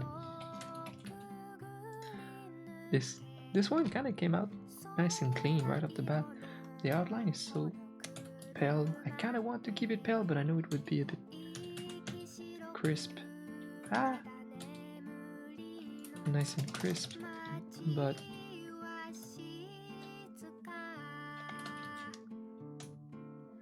I think I'd like to keep things super soft. It's just a style that I don't really use often. Like a mega soft emote. Mega soft. I like it right now. I'll come back to it later when I see something I want to change. Yeah, I'm happy with what I did here. I kept it very young and chibi because I was going with the sketch more like a big pod like I usually do. Kept it a bit cuter, and I like that. So it's a bit less expressive, but the expression is really cute. It's a trade. I don't know. I could zoom maybe on his face. I don't know. We'll see. That's the first draft. Cute. Yeah, at least now that's the right shape for this head. I need to keep this shape. That's the wrong shape. Too bulky, too like my squirrel characters. I hate it. I hate it.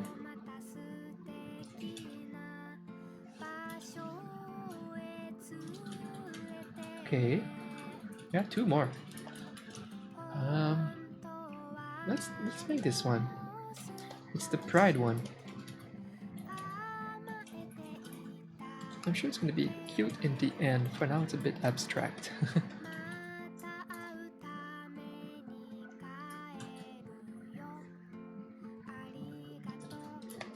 We are gonna celebrate Pride Month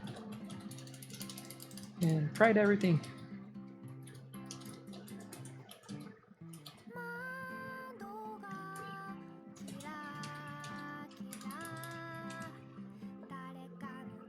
Oh, I have like ideas for like cool visual effects for this one. Pride. I love that I'm taking my time so much. We can chill, we can talk. It's great.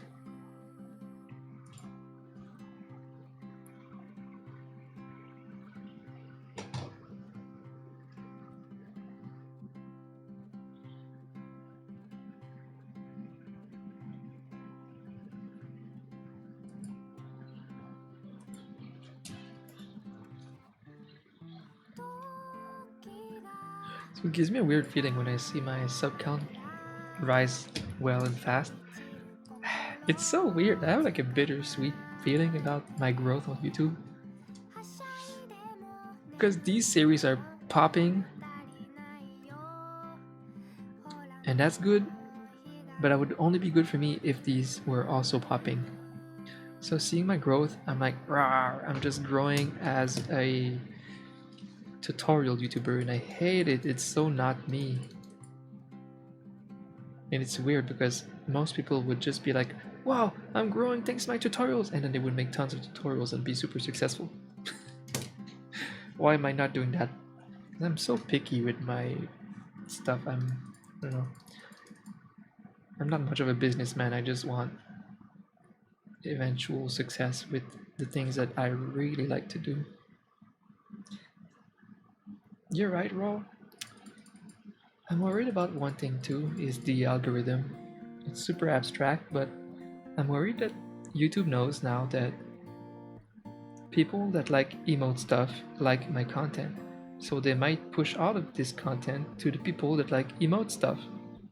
And it's not the same crowd at all. People that watch tutorials are in it for their own benefits instead of just watching a podcast or something. You know, they want to improve their own art and leave. They don't watch me because they're fans of my stuff or whatever, you know. It's like a completely different crowd that would watch someone draw cool art. I think so. And yeah, I'm just afraid for the algorithms since these are working. I don't want it to be hindering these.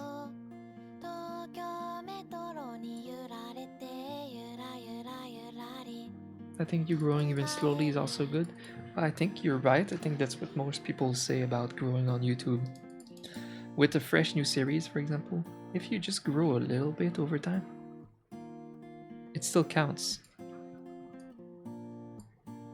A year later, if I have like, I don't know, once I have like 100 of these, there might be a chance that they start being successful.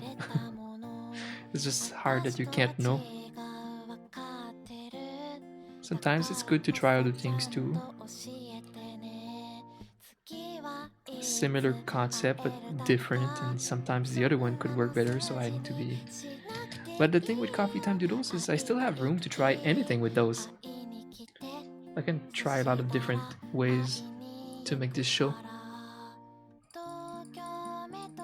I have ideas. I'll try them all and see what works. Thank you, Mr. Bites.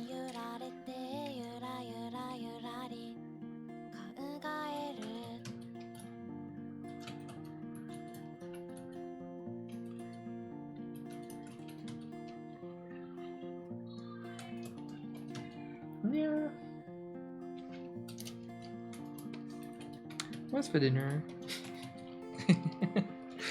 Just goes and talk about food again.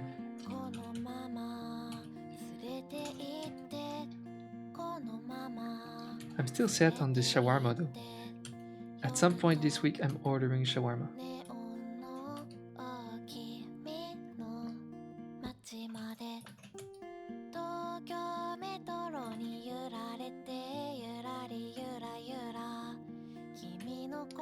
I'm starting to reinstall software to get ready to create music again, because even though we're postponing the project of storytelling on YouTube, which is a sad decision to make, doesn't mean I won't make music for my YouTube channel though, because that's the idea for Coffee Time Doodles too, is eventually I would love to have my own playlist of my own music, since it's a thing that I do. It's a thing I should do. So yeah. I might spend some evenings soon to start working on some, at first just chill guitar songs to put on my YouTube videos.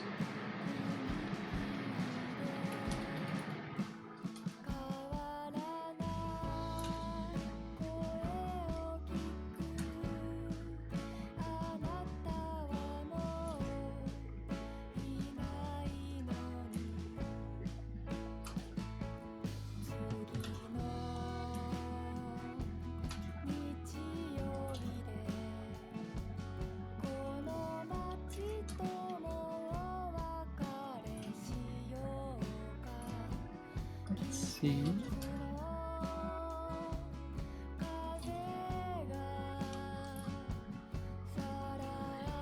You draw too a little bit, right, bro? I think you said that you often watch a stream while doodling a little bit. Or was that someone else?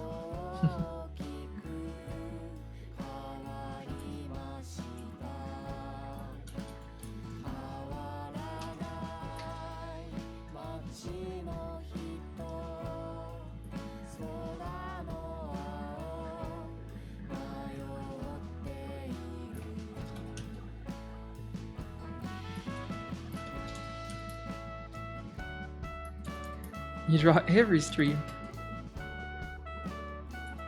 Bro, I hate it, but I forgot.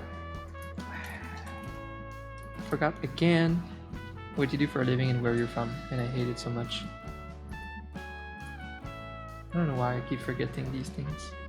I have a bad memory. I'm literally considering doing memory exercises. So I hear if you can, it's something that you can train. It's like a muscle. So if you could train, you could access old memories. Probably easier too. You're trying to get into art from your transcription work. Transcription. New York. Okay. Damn, I was right to remember that. New York. I consider New York like really like very close to my whole region in Quebec and stuff. I mean, New York is close by. Same time zone, same climate, mostly same climate. I mean, it's very close to Montreal, where I lived a long time. It's a little bit further from Ottawa though. Ottawa is like here, New York is here, Montreal. Well, maybe Ottawa is closer to Montreal than New York.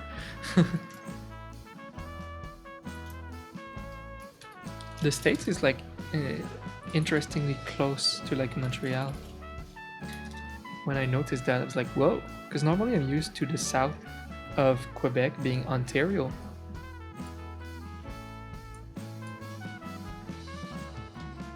Alright, so that's Quebec, Montreal. So you see, oops, I was always living... Everything is green, so it's hard to differentiate what's what for people watching if you don't know the borders. But yeah, everything under this river is usually Ontario.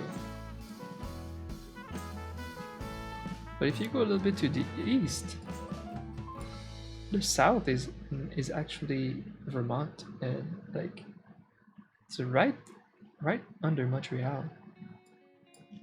You cross the border to the States, and you're on your way to New York and Boston.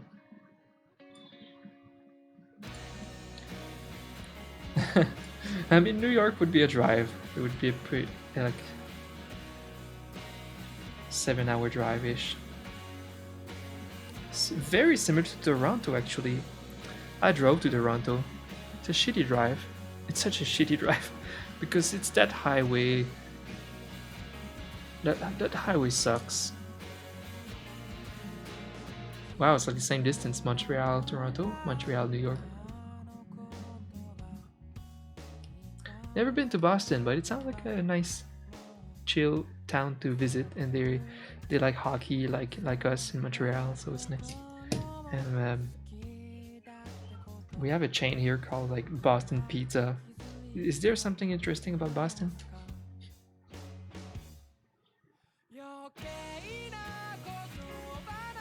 Both are Great Lakes.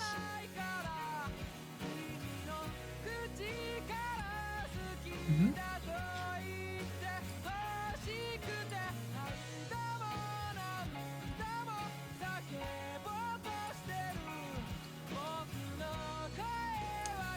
I'm wondering what transcription work is, because it's not translation, so it's not really language.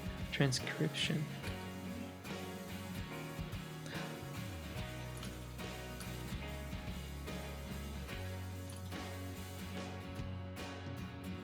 You're the guy. Wait. You're Benedict Cumberbatch in the Imitation Game, right? You translate codes during war to win the war. That's exactly what you do, I'm sure. It's torture. Oh.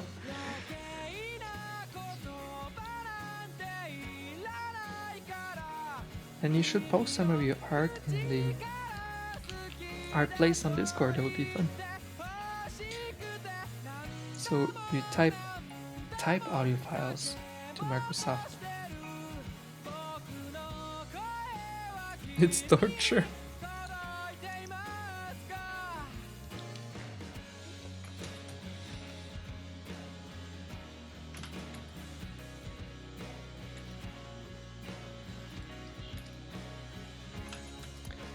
Can you do this work, that work from home at least?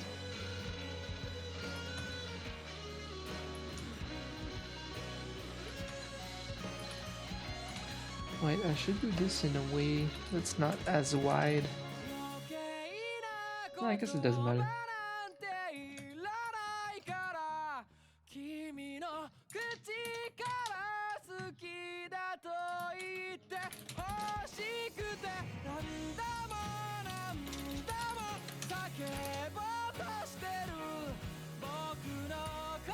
Is there a difference between the rainbow and pride? I think pride should be...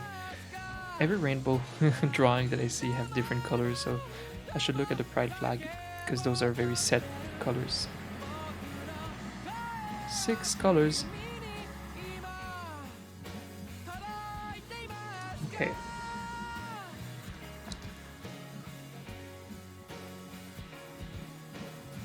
You can choose your hour.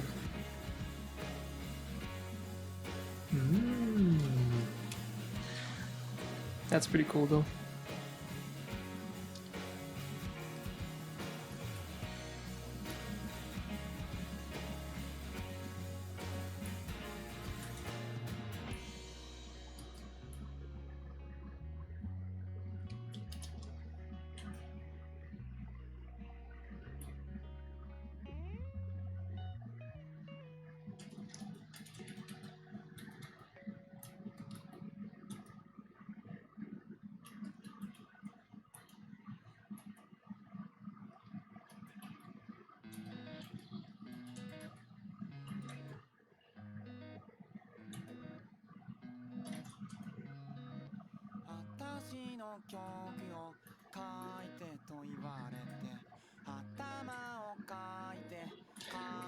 And these are the types of jobs I dreamed to have during my 20s. Like my temporary jobs.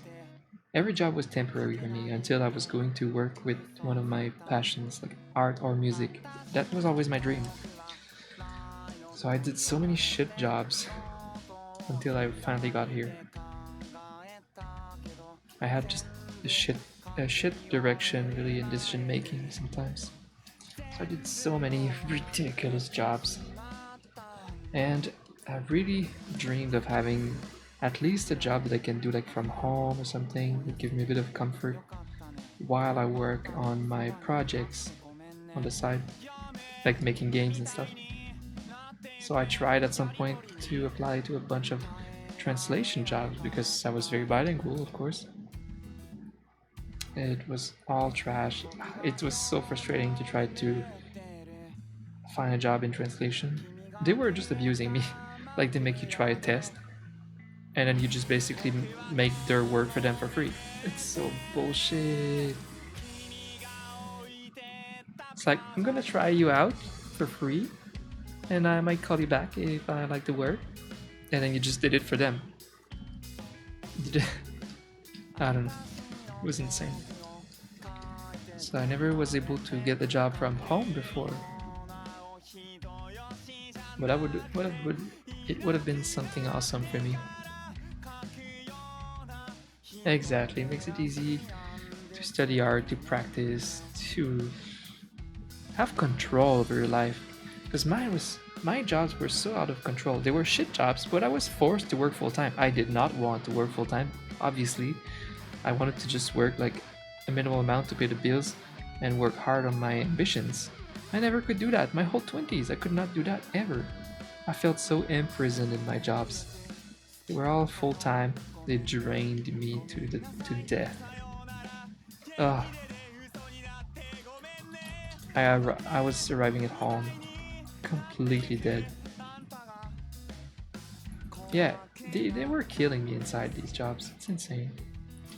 Ugh, regrets. I mean, I swore to myself I would not have any regrets because I ended up at the right place. And regrets are so toxic. Regrets are like man's worst enemy. So yeah, since I did land correctly, I did land on my feet, I should not really think of the past this way, you know. It is what it is, and the hardship made me stronger. It surely did.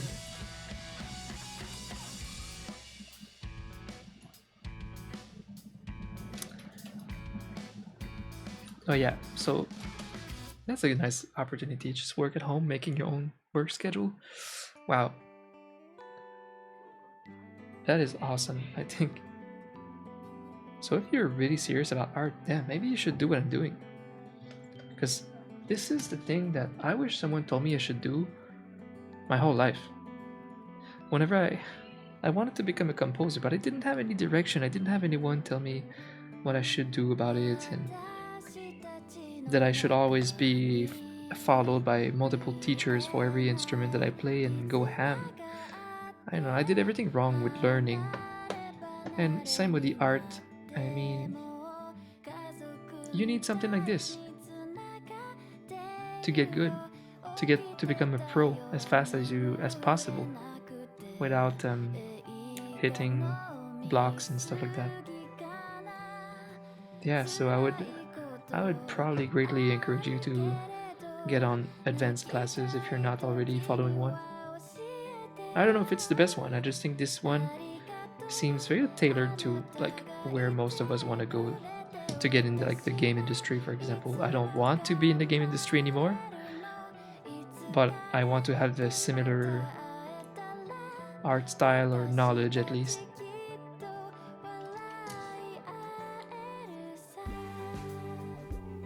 This is super worth it. Yeah, if you're really serious, you seem like you're serious about really wanting to switch field in art. And I think there's no better way than studying hard and practicing hard with something like that super advanced. It's worth it.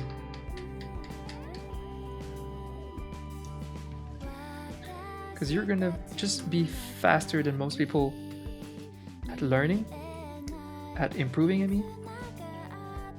And you're gonna build a pretty strong portfolio this way too.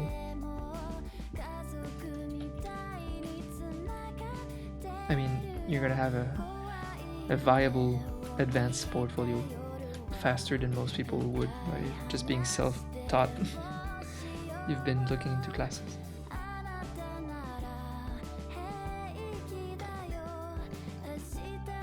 I wish I was a bit more further in so I could tell you exactly that this one is like awesome. I mean, it's great. I just finished like the second part, the Photoshop thing, and it's great. He did what they should do. Like, it's exactly what I always told people before. You need to be acquainted with your tools before going in and draw. So yeah, he goes over everything in Photoshop. I did learn a thing or two. So that was great. Hi J2M.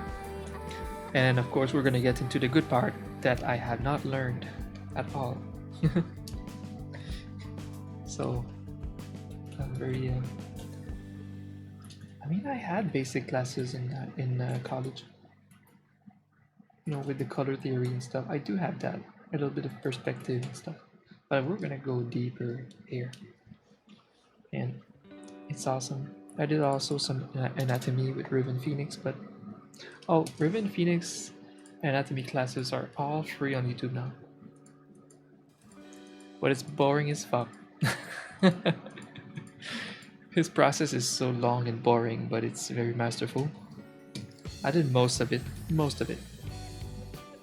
which is many hours of watching. But I'm gonna redo it.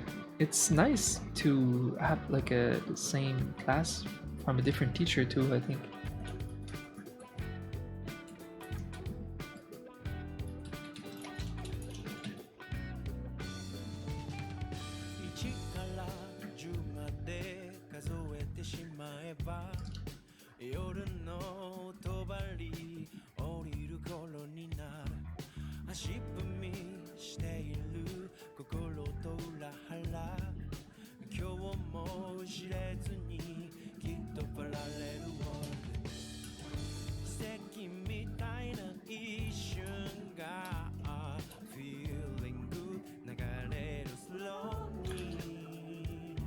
How should we do that? We should go full Photoshop on that.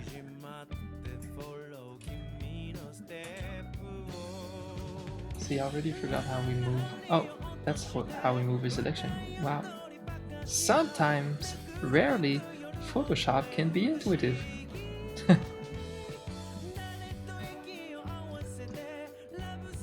I love the snapping effect of Photoshop CC. That is such a blessing.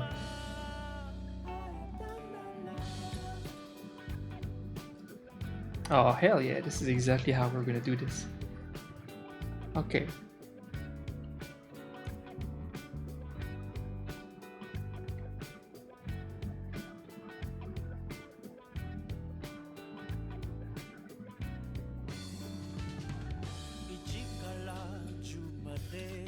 No.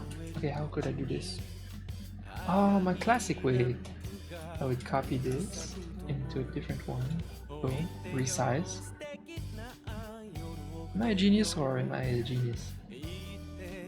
I always love that about Photoshop. There's multiple ways to achieve the result, same result. And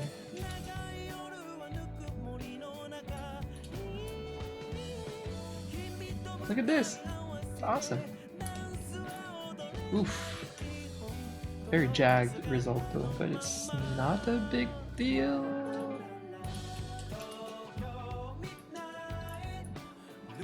I'm taking a class on perspective right now, and it really does speed up the learning process.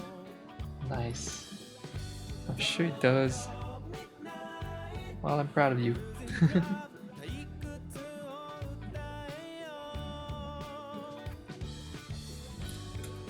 That's what we really need to do. Jesus. Yeah, these are very jagged circles. But I might not care because I'm 28 by 28. Alright, blue.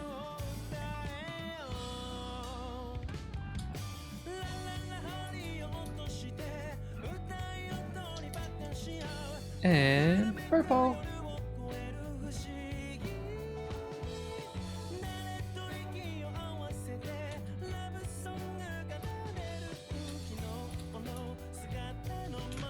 Ah. Oh.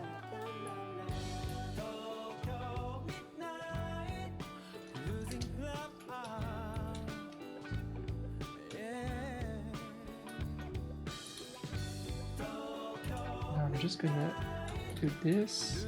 Ah, shit. Oh no. Ah! How do we remove the rulers again? Okay, Control R, okay. Do you use Photoshop, bro? Alright, so that's... Oh no! I knew I would absolutely forget the color in there. What happened to yellow? Fuck!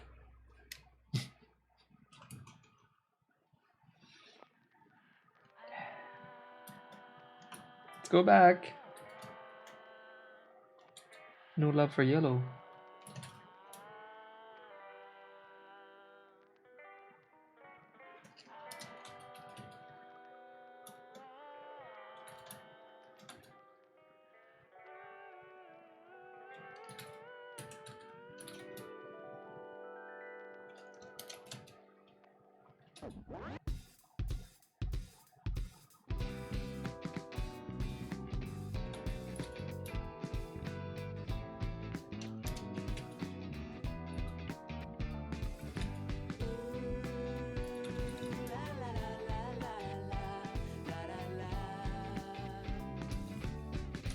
Photoshop San.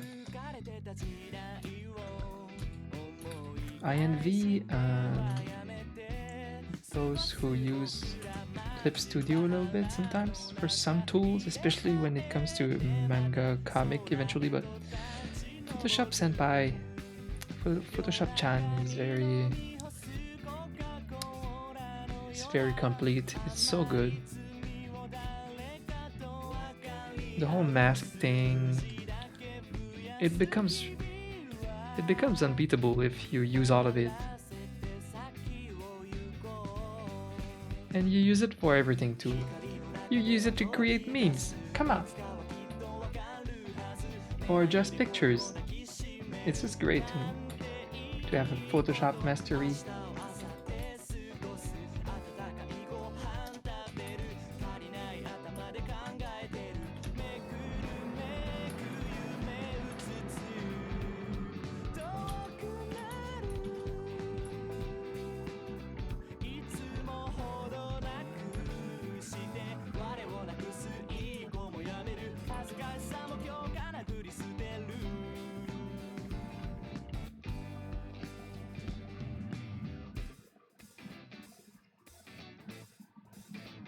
This is so sloppy, but I don't care. They use Procreate on iPad. Whoa, but that's for Apple users.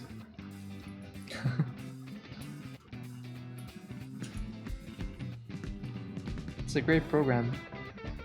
Very comparable to Photoshop, very powerful software, but it's just Apple only. At least Photoshop is both. It used to be Apple only though.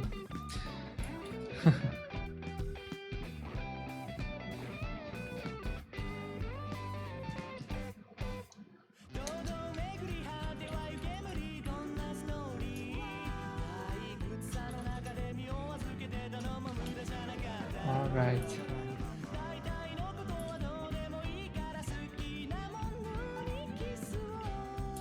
Let's go full Photoshop on them. But first I need to roughly fix these. Ugh.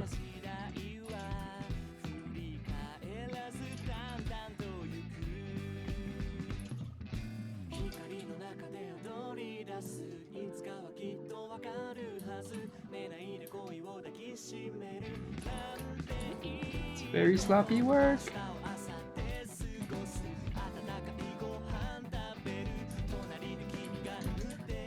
I'm having a good time. How are you guys doing? I'm chilling. Mitsuri, hello. You're using paint. I only paint with Paint Tool Side 2. Nice. I don't even know anymore. What's the price of Paint Tool Sci? I used to recommend Paint Tool Sci for like one of the cheap ones. Is it free? No, GIMP is free. Sci isn't free.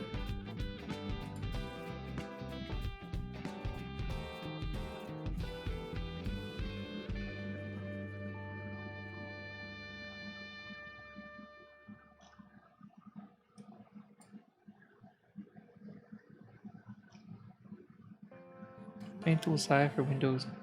What?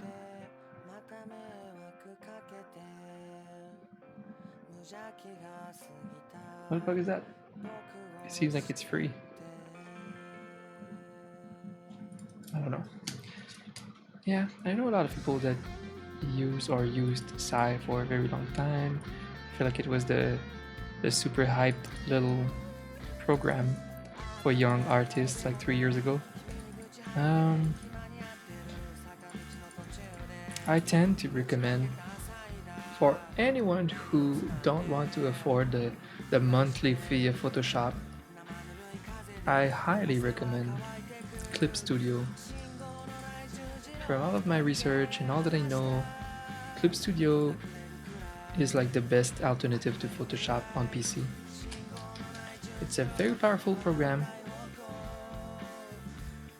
It's kind of like Photoshop, but Photoshop is good at many things for different fields like graphic design and photo editing. And Clip Studio is only directly for us, for illustrators. And it has some interesting tools for line art and for comic building, like backgrounds and stuff. There's a bit more tools for making comics than in Photoshop that I'm intrigued about. I'm just not in the mood to learn a new program completely when it takes years to learn Photoshop. And Photoshop is great as your only platform if you master Photoshop, for sure. But there might be a time where I could use both Clip Studio for making like the backgrounds for my future manga comics or something.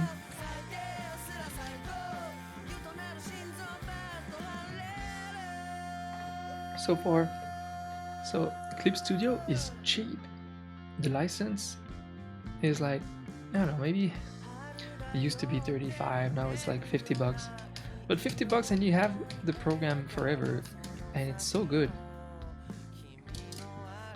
Very comparable to Photoshop, and it's a long-running company, and that's important too, because you don't want to spend years getting good at a software that goes bankrupt or something like that, or that is not popular enough to have a lot of like help online for you. It's good when you can easily YouTube a problem that you have and there's a solution immediately because the community is large. That's one cool thing about Adobe programs, including like the Adobe Premiere for editing my YouTube videos. So many people use that there's tons of help, and that's very useful. So Clip Studio used to be Manga Studio. So they've been around for a long time too. I'm just not sure that things like GIMP and Psy might be able to compete for a long time. So if someone would get into art for the first time, I would probably not recommend to get into like programs that I'm not sure will be around forever.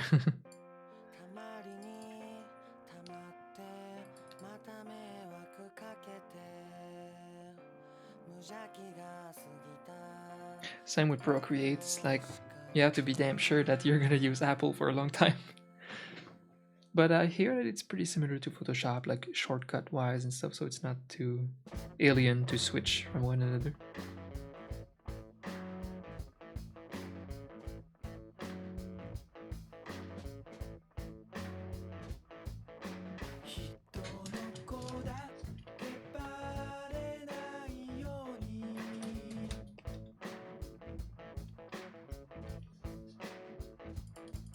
About 500 by 500 pixels. I have a whole tutorial series on emotes on YouTube if you're interested. I go over these little details and like exporting tips and stuff, if that might interest you. Okay, I'm interested here. Wait, yeah, before I do the cool effect, I should color the character. Yeah, my pleasure. A new customer for my YouTube videos.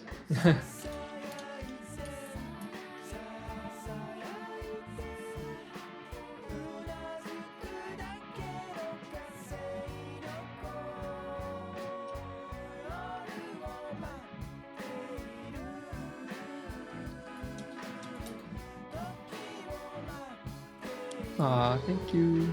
I appreciate that. Where do you know my emotes from? I always wonder. Is it a streamer that you follow in particular that I make emotes for?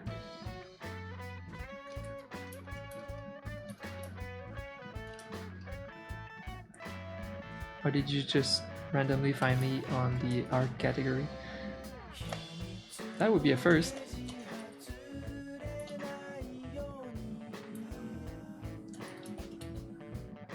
Because one does not just randomly find people in the art category. It's rare. Oh, I see, I see. That's awesome.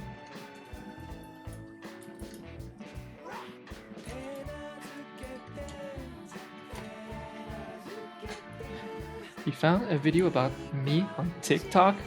What? You have to tell me more about that.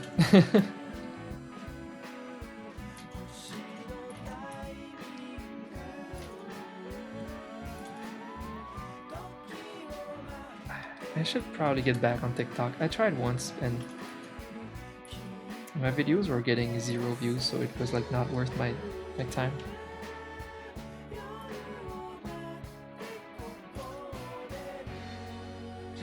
One day I'll look back at TikTok and I'll see that I have millions of views. Now that's the thing about TikTok. I don't think it's like super retroactive like YouTube is. YouTube can do that. A video on YouTube that's 1 year old can pop off randomly when the topic becomes relevant again. That's one of the beauties of YouTube, unlike other programs. Yeah, I really failed at TikTok. I tried. I was seeing some people succeed with just casually drawing shit. Stop! Where do I go to see my own shit? Yeah. My stuff is sad.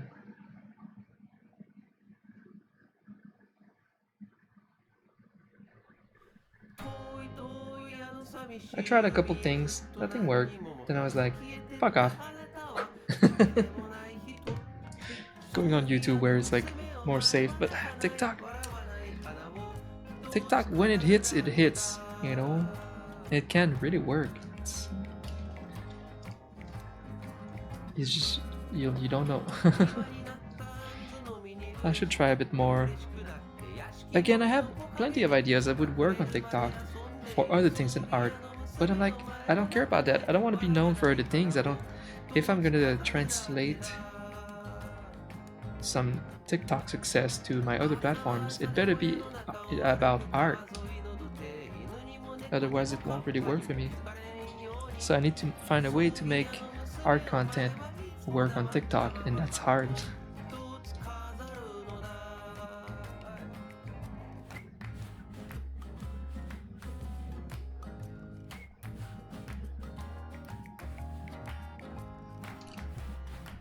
TikTok, I think it should be just like same as everywhere, like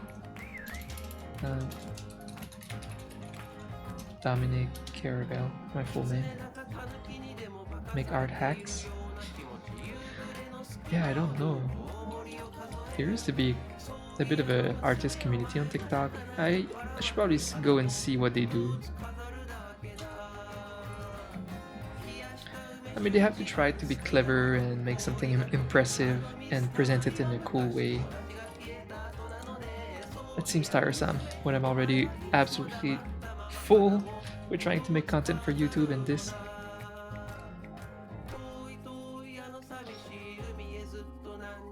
Exactly, bro.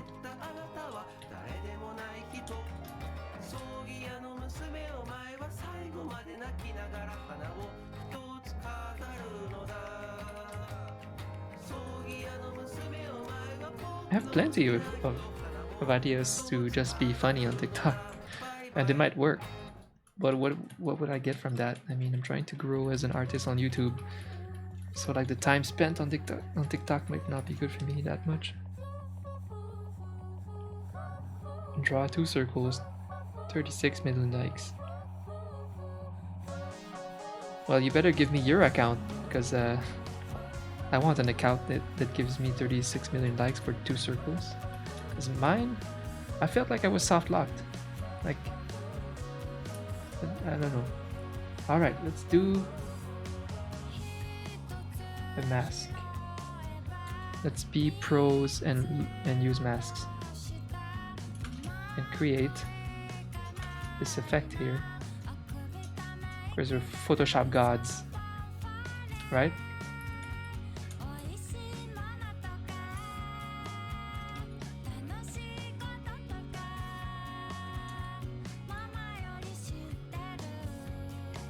Ah! Way to go!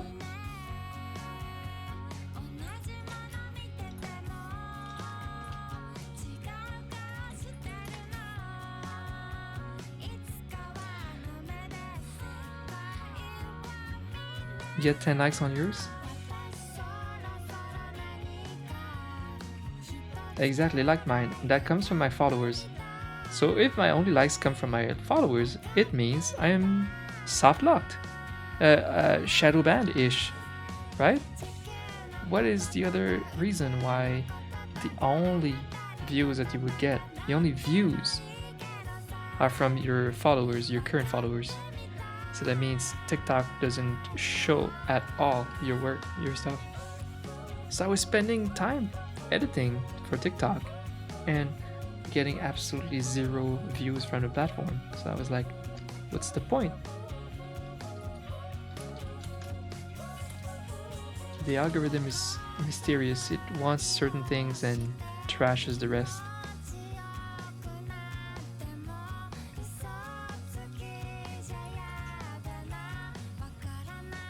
Well, I have to question it as a content creator because I don't want to waste my time.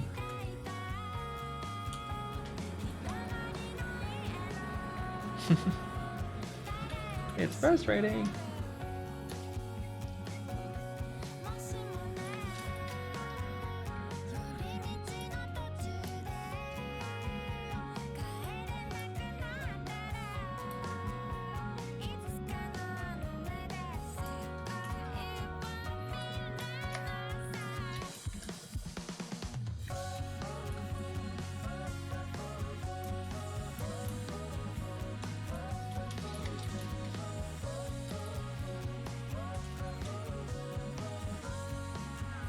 Is this the day that I order shawarma? Or is this not the day that I order shawarma? I have to be careful. I only get 1 cheat day a week right now. Choose wisely.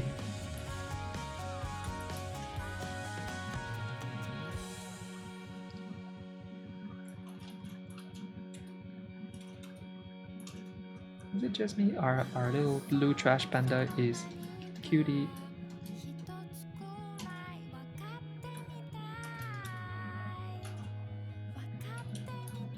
Shawarma. It's not shawarma. It's shawarma.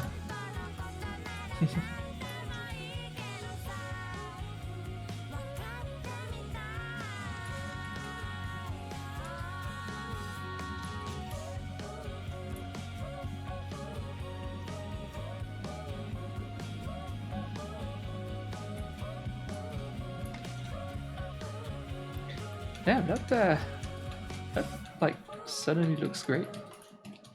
Let's see. The character is still very zoomed out. But I'm very intrigued with the rainbow. See if the lines are too small to show well. No, we have to try right now. The rainbow is awesome. Okay. Let's see. Thank you. I want to try that gradient thing again. Even more like slower. Slower gradient of transparency. And then character. We need to zoom in. So it's time to merge the line and color layer. Boom. Okay.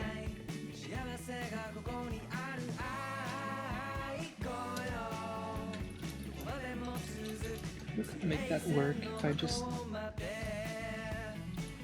change the angle of his hands. Your cute trash panda hands. So they don't need to be big and off the frame.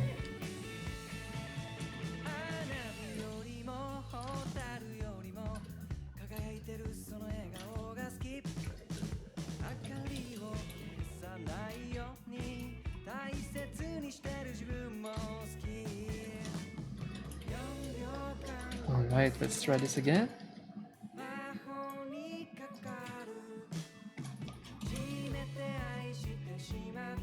I love the effect of the rainbow for sure. It's just hard to see each color distinctly. We could, how do I? Can I hide?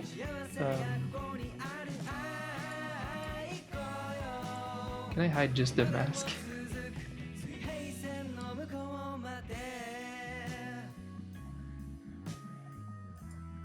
Disable layer mask, okay. So I'd like to check the colors to make them a bit more distinguishable from each other. I could make the red a bit more pure red.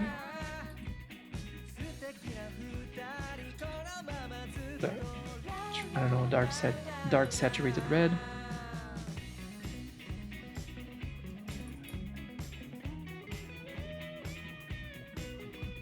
The purple is good, but the gradient makes it transparent. The blue and green are similar too. Maybe.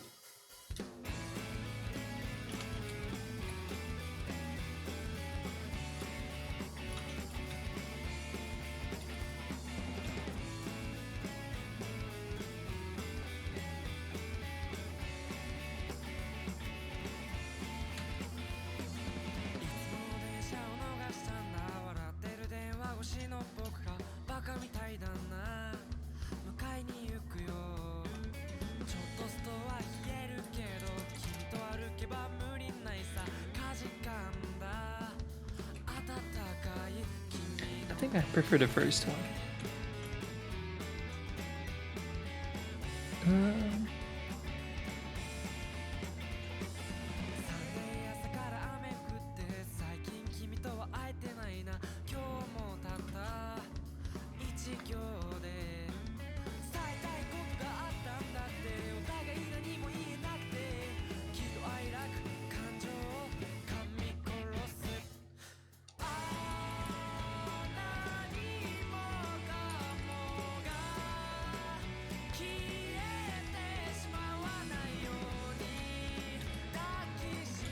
Lighter blue, lighter green. Let's see. Ah!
Okay, chat.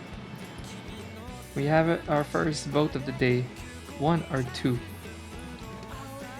The second one has a bit of a gradient of transparency on the rainbow.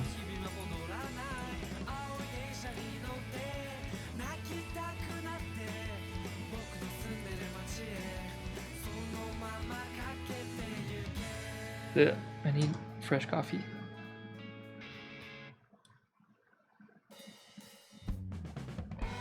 You like 2 even in chat size? Nice. That is exactly my concept. So hopefully Kevin will like it. He just said like, I need a pride emote. I don't really know what's best, you know. I think that's really cute.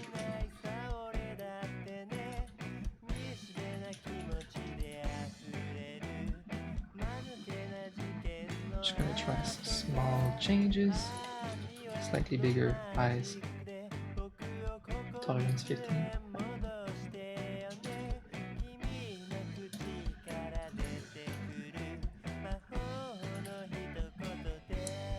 I need to reach out to my other client and prepare work for tomorrow, because at this rate, I won't have work to do on stream tomorrow.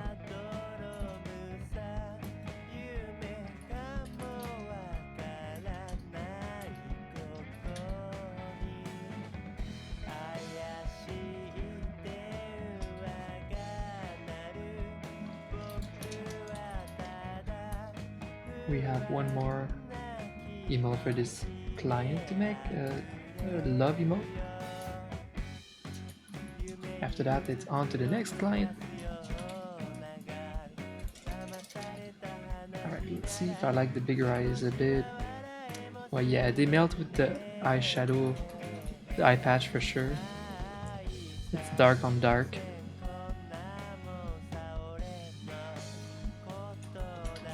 From so far away.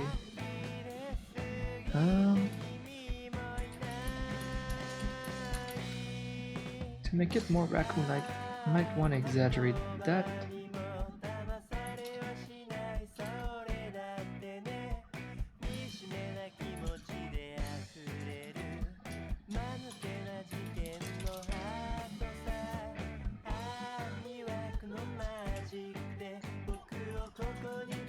It's gonna be hard to say from this angle that it's a raccoon for sure.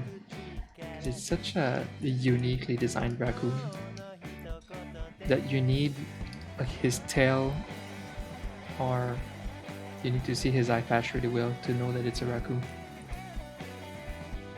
But in this frame, he's so far away, even in the emote frame, it's hard to show the raccoon features. But it looks good and clean. That's really what's important. It looks cute and it looks prideful.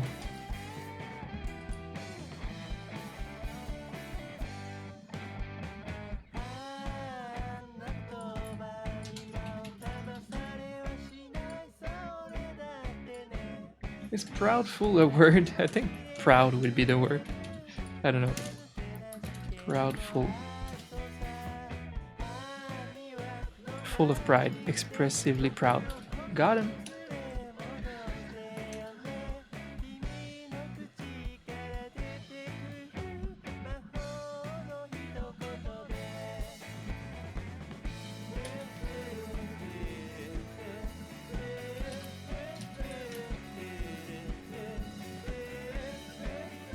I like it. I don't know, I think it's cute for a pride emote. He's so happy to celebrate it.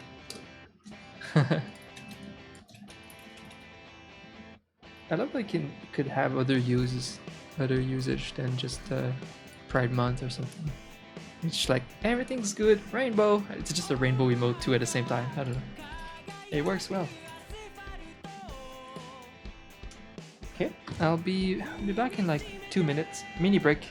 Get some fresh coffee.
Hello. Damn, it's chilly in here. My air conditioner.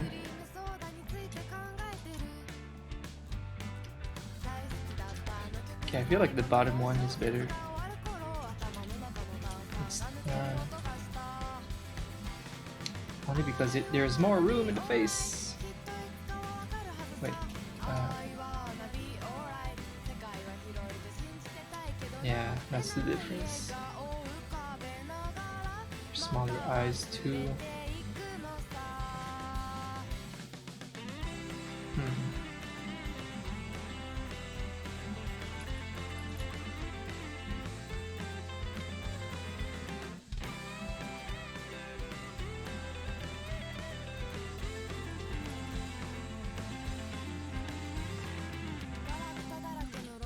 Not sure. Yay!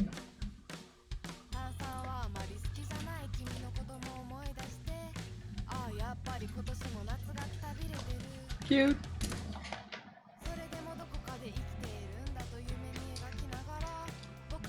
I think we're capping the cuteness gauge this time.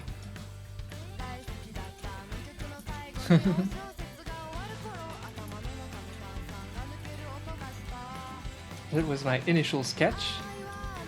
This is concept art. I should teach concept art. Because this 5-second sketch became this. Yeah! Great concept art. 10 out of 10 would be hired for movies.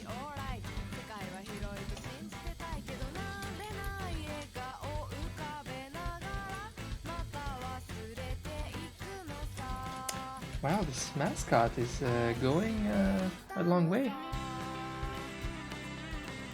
Getting there. Cute.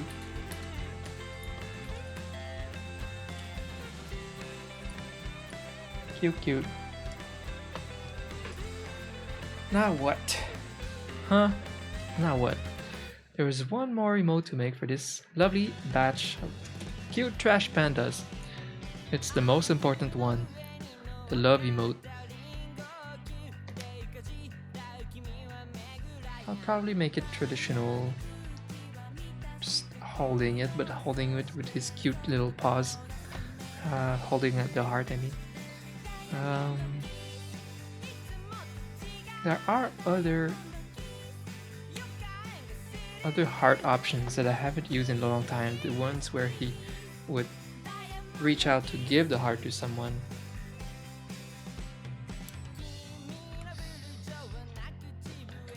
I would kind of have to sketch both options if I want to try that. It's been a while since I tried a heart like that. I don't even remember when. When I had...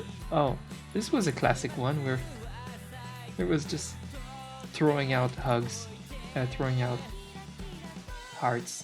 Cute.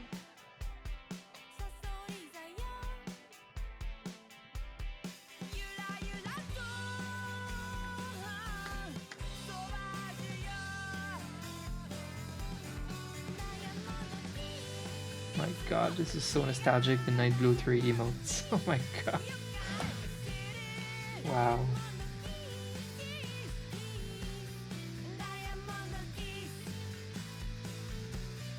These emotes were very popular 6 years ago.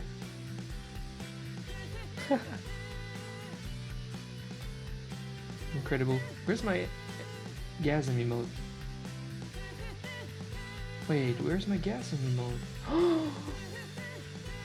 It's not there?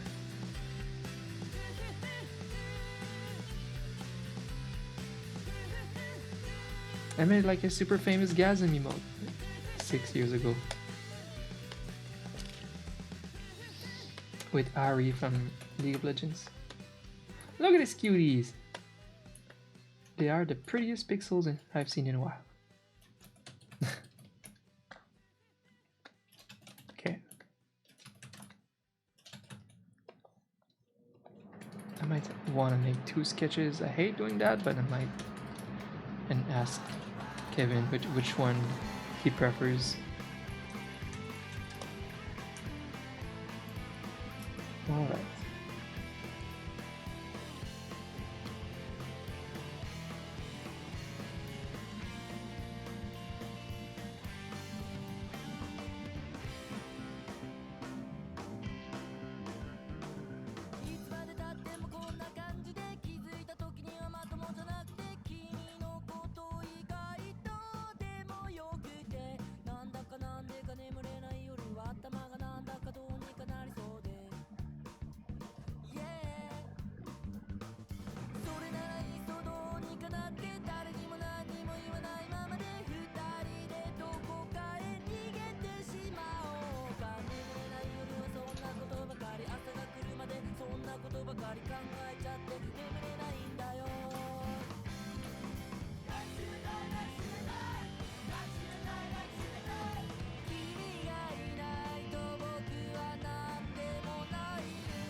the song is fitting.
Hi Justin.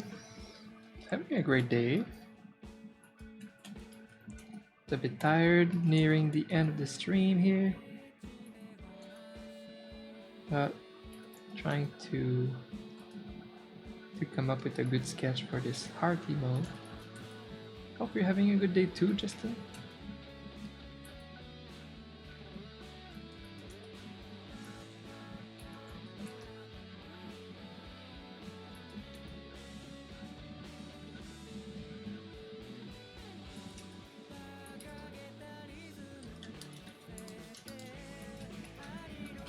Oh, hi Kevin.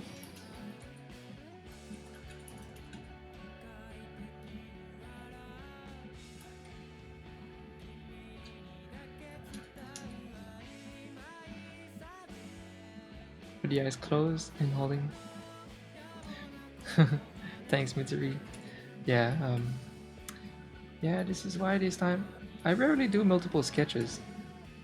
But this time I had to.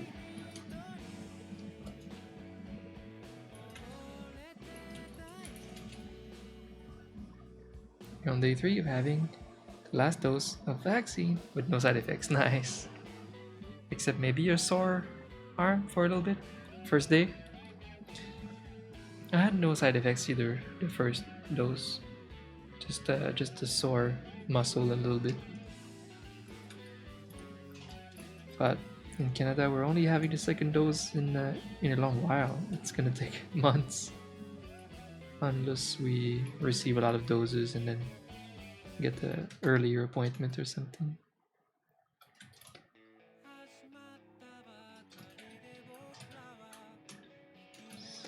This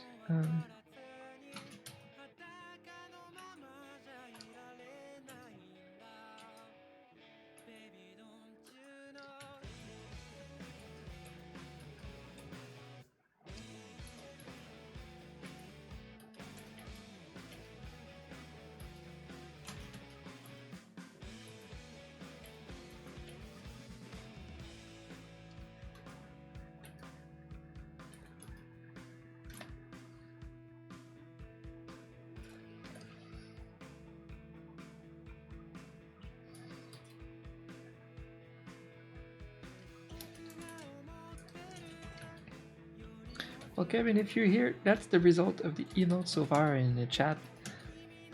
The rainbow turned out pretty cool to me. I don't know if that's a good pride emote for you, but I thought that's exactly what I had in mind. You love them? I think they're definitely cute. And I thought this one on top of pride can be also just used as like a happy rainbow type of emote, which I think is cool. It's like everything's fine. So it might have some multi-use there.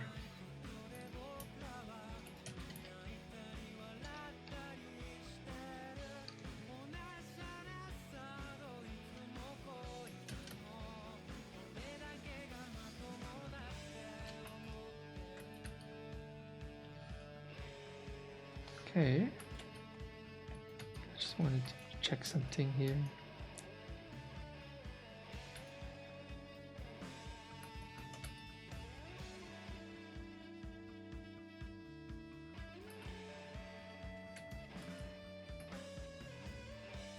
Thanks, Justin.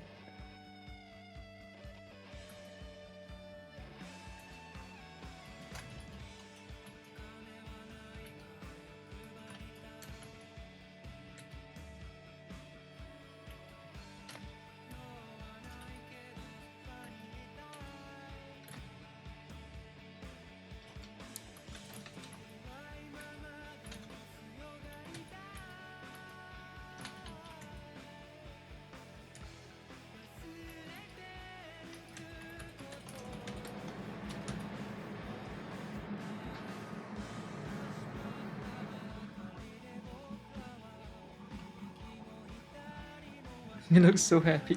Yeah, he does. He's like, hype!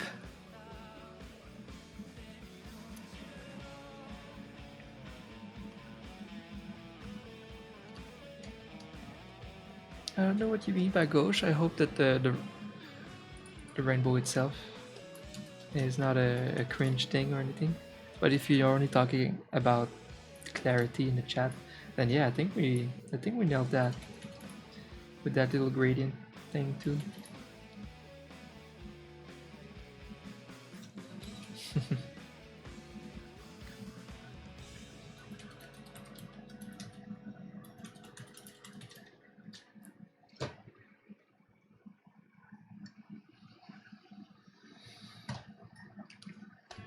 Rainbow emotes.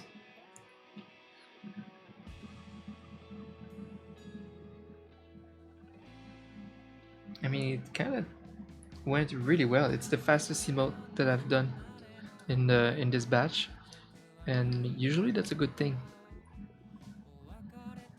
It just was straightforwardly exactly what I wanted and came out nice. So that's nice. You don't want to diss anyone. Uh, thank you.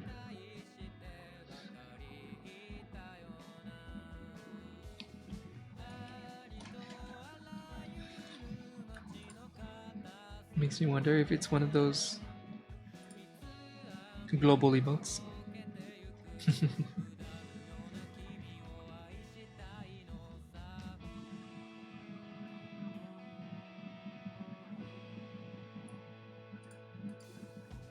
Cap, right.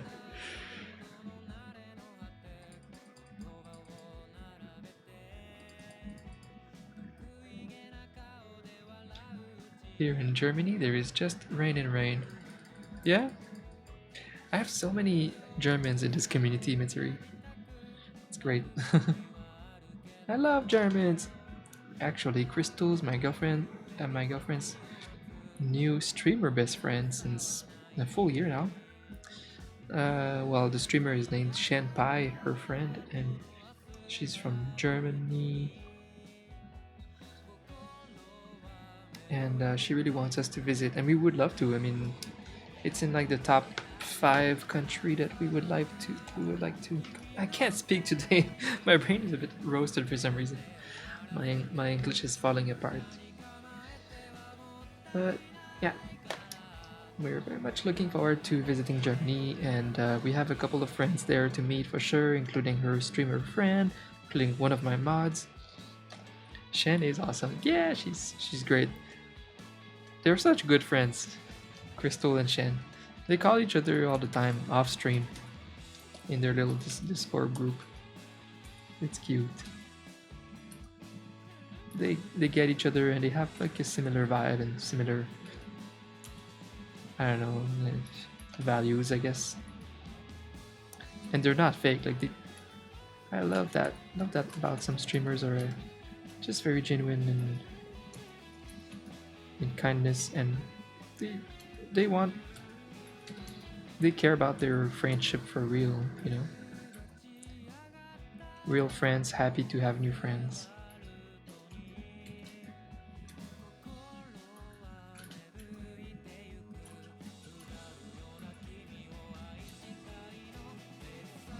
Like Crystal was like, I made a new friend, and just genuinely happy, instead of like being happy about the opportunity, business wise, you know. No, it's just true friendship. I like that Crystal has these good values.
Ooh.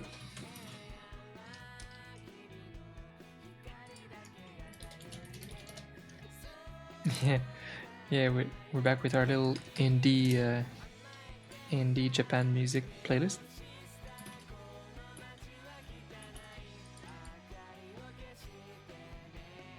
For chill vibes.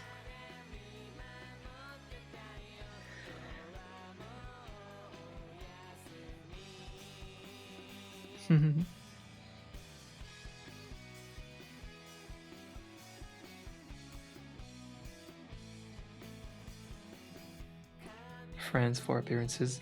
Yeah, I feel like there's a lot of that in the top streamers.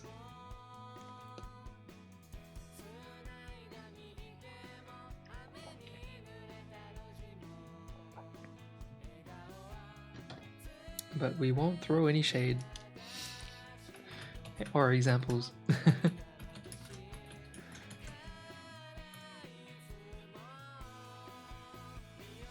Yeah, this is your new favorite, Mitsuri? Let's see. So, damn. I kind of want to eliminate some of them before I make anyone vote, but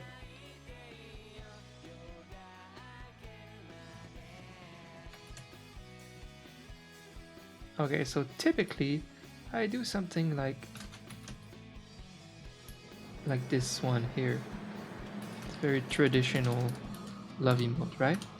But it's been a while since I made something like this one, where he's just kind of like giving away the heart this way. It's different, and I thought it could fit this character too, so that could be a top 2 if I had to choose a top 2.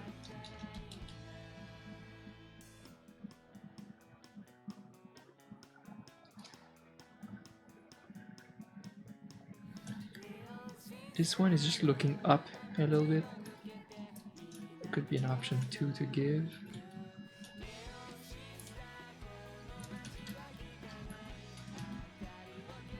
Yeah, holding heart is mega classic. Okay. Kevin, what do you think so far? 1, 2, or 3?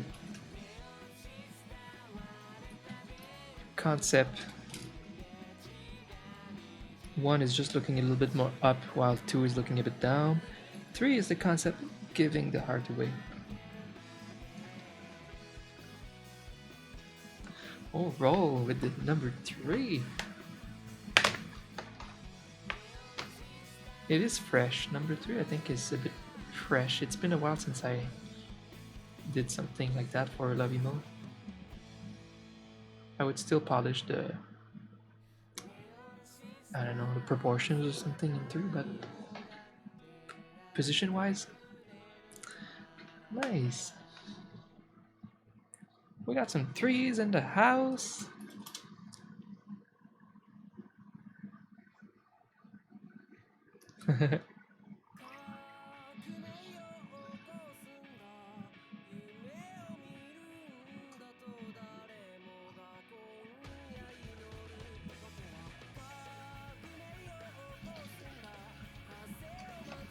I think I have a vibe with 3 if I just keep polishing it.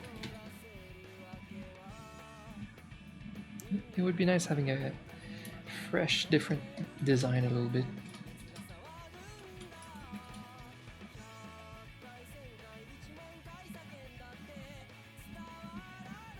You agree, Kevin? Yay! Yeah, it's gonna be a little bit more unique, a bit more fresh, because we have so many hugging heart on Twitch. This extra heart will be optional, but like the post itself, nice.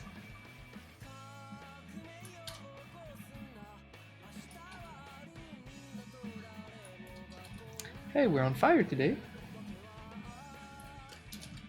Now I don't know what's gonna happen tomorrow. Might not be able to, I don't know, need to line up my content since it seems like I'll be done with this quickly.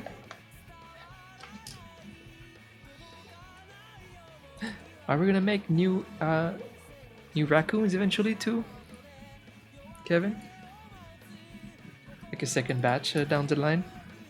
I would love to expand on that. When creating a new brand, fall in love with it, and we want to make more. I think your max for now eventually is like 10 emotes ish as an affiliate.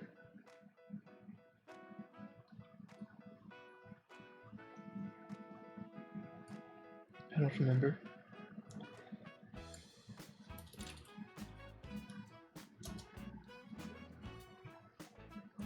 Start streaming. Moving to a house. Really? Whoa! You're moving to a house in October, November this year. So it'll be easier for you then. Like you're gonna have a bit more space, more personal rooms to have your studio, streaming studio. Wow, where are you moving?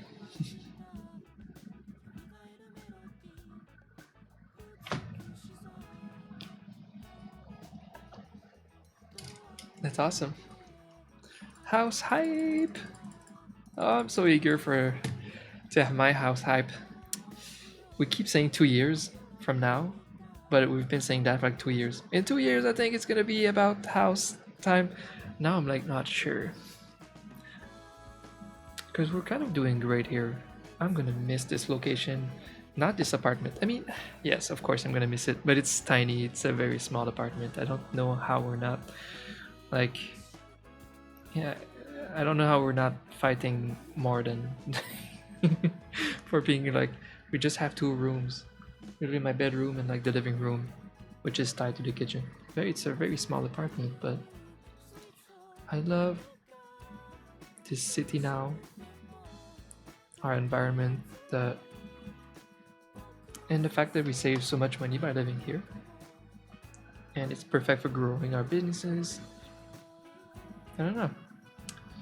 I just don't know when exactly anymore that we're gonna move to a house. My struggle right now is I have no idea where I would want that house to be. It's like we love Montreal, we want to be close to Montreal, but I'm falling in love with this area in Ottawa. The healthcare, the people, they're so much better than in Montreal. They're so happy here. I don't know. And it's close to my family. So I'm gonna have some big decisions to make with Crystal eventually. So house dream here. Definitely not 1 year from now. I think it's gonna be again at least 2 years. We'll see. We'll see. But we're chilling. And I like how the house dream is just kind of fun goal. And it doesn't have to be tomorrow, you know? It's the fun goal. We know it's coming. It's definitely coming, but there's like no rush. We can enjoy our little life here too. Be right back fast. Okay.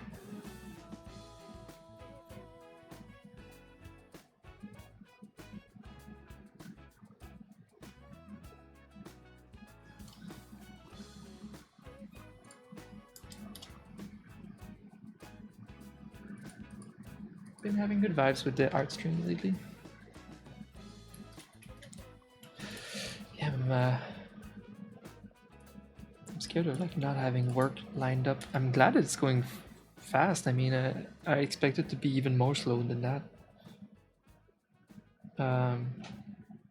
Wait, oh, technically tomorrow would be my last like streaming day of the week. If I don't stream Friday, which I shouldn't. I mean, I really have to get on with this artwork for YouTube. Again, if I could stream it, right? If I could just stream it. But I struggle so much with the sketching and the design part off stream that, of course, I'm not yet ready to stream that process. But I want to get there very quickly. I was going to look quickly. What are the ideas for my next for tomorrow for the client? I want to see if it's something that I need to talk to him before drawing it. For emotes, 2 of which would be okay.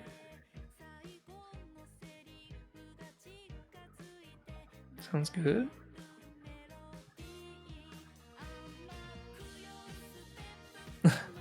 He wants some emotes for his new kittens? Really? The two emotes I'm thinking are... Okay, my two new kittens. Oh my god.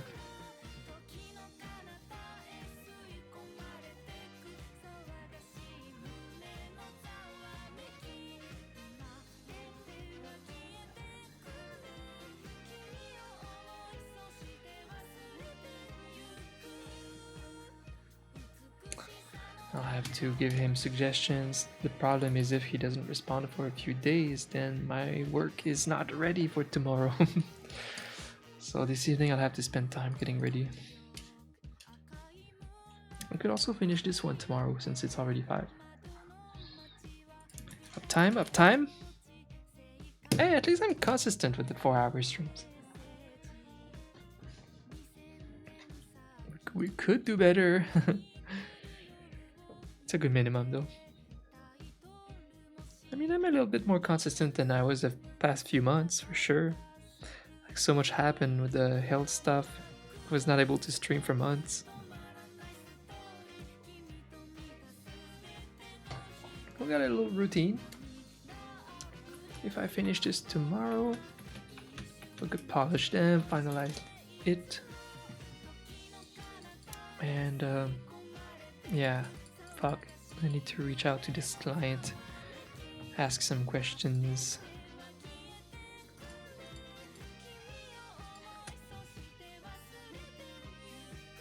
Alright, I think we're good. I think if he doesn't respond, I still have other clients after that I think I know what they want. Just want to make sure to have content for tomorrow's art stream. That's all. I think I do. Well, I feel like if I stop now, I will probably be able to have good energy tomorrow. That's what we want. Instead of having one big stream and then not stream the next day. It's better to have a Dom stream 3 days in a row than one long stream, right? Right. Okay. It's dinner time.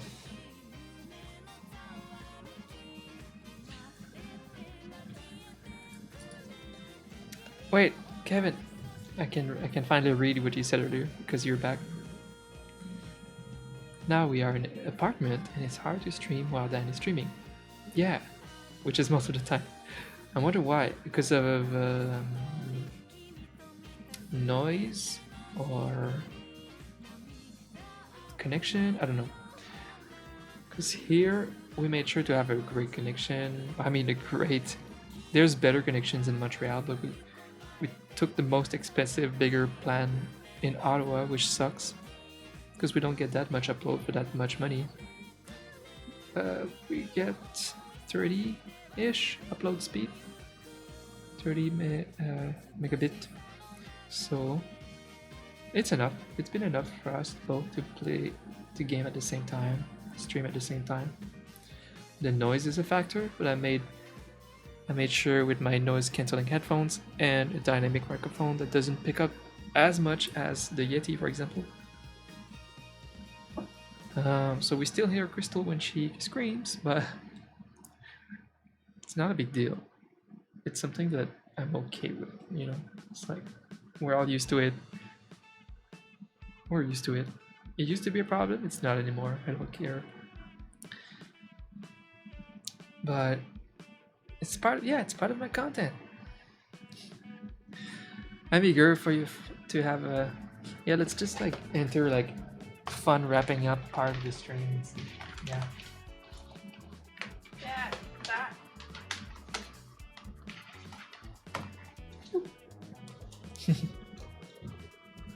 Yeah, I'm eager to get the home and the dream set up. I know exactly how I want to make my room, like be surrounded by my music instruments, like drum kit here, piano here, something like that, you know. Like my guitar's in the back and my cool nerdy background somewhere in the background to have some cool ambience. Just a epic nerd room for audio producing and streaming and art all in one. It's like the perfect room, really. It sounds lovely. And I want some some balcony, some porch in the backyard. I want that, like a place to just escape, because I've never had that before. A place to just escape my everyday life at the computer, which is becoming very saturated for me. I'm very saturated with computer life, always in the same room. So going in in the backyard, like chilling, laptop, could stream from there maybe. Bonfire stream. I don't know. These are like little ideas and dreams. So I will look for all of these factors in the future home. Maybe a basement too, big enough for a mini gym, and like a nice theater room, like super awesome sound,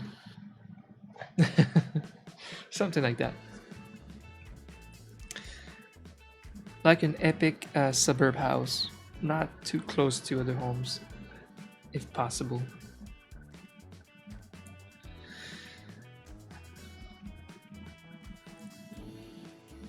Oh, you said there will be a lot more raccoons. Definitely going to get back on the stream grind. And even before, I do have some alternates to swaps. Sounds great for another batch later. We're gonna expand.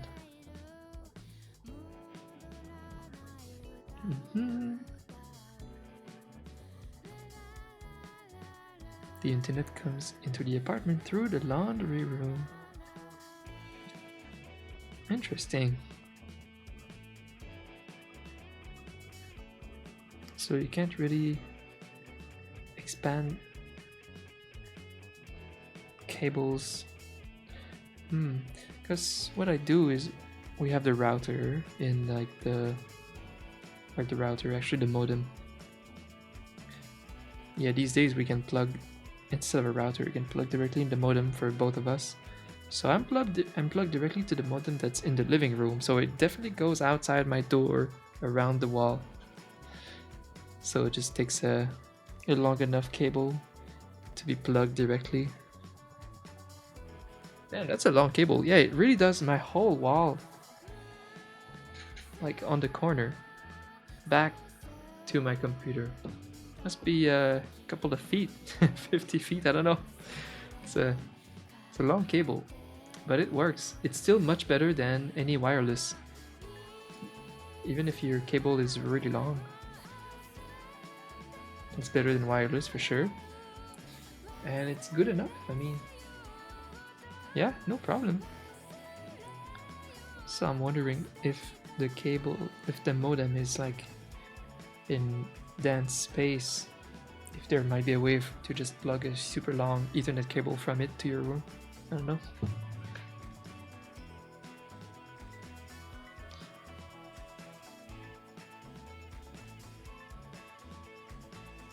Just to run to his office.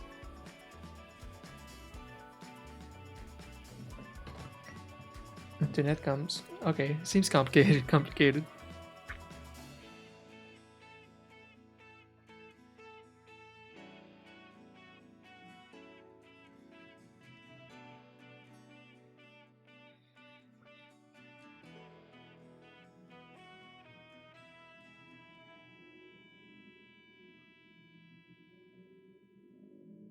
You just have excuses.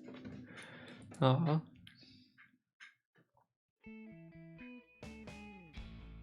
You gotta show off these raccoons. For sure.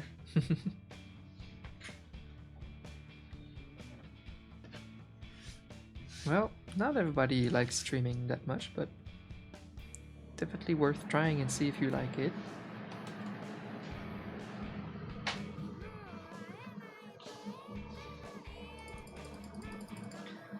And it can be a part-time thing too, or if you like it a lot, you can try to do more.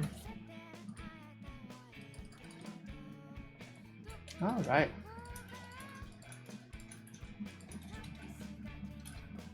That's a very comfortable place to start tomorrow. A good sketch done, all ready to go. I will just need to spend some time lining up the work a little bit for tomorrow. You streamed a ton before. Ah, going back is scary. Ah, you used to stream.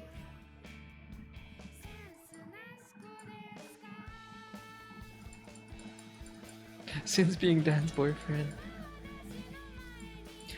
Yeah, so I guess so you do get a little bit of Dan's audience a little bit now. It's a bit like overwhelming, a little bit stressful. I don't know. You have more expectations, or you think you have more expectations on yourself or something. All right. Well, we're gonna be there to support you. It's just a hangout place, you know. If you were already going to play a game off stream, might as well just go live. Chill. It's fun when you have regulars. What would I do without Roll? Without everyone? It's like, you depend on these guys at some point. I don't want to play games without them.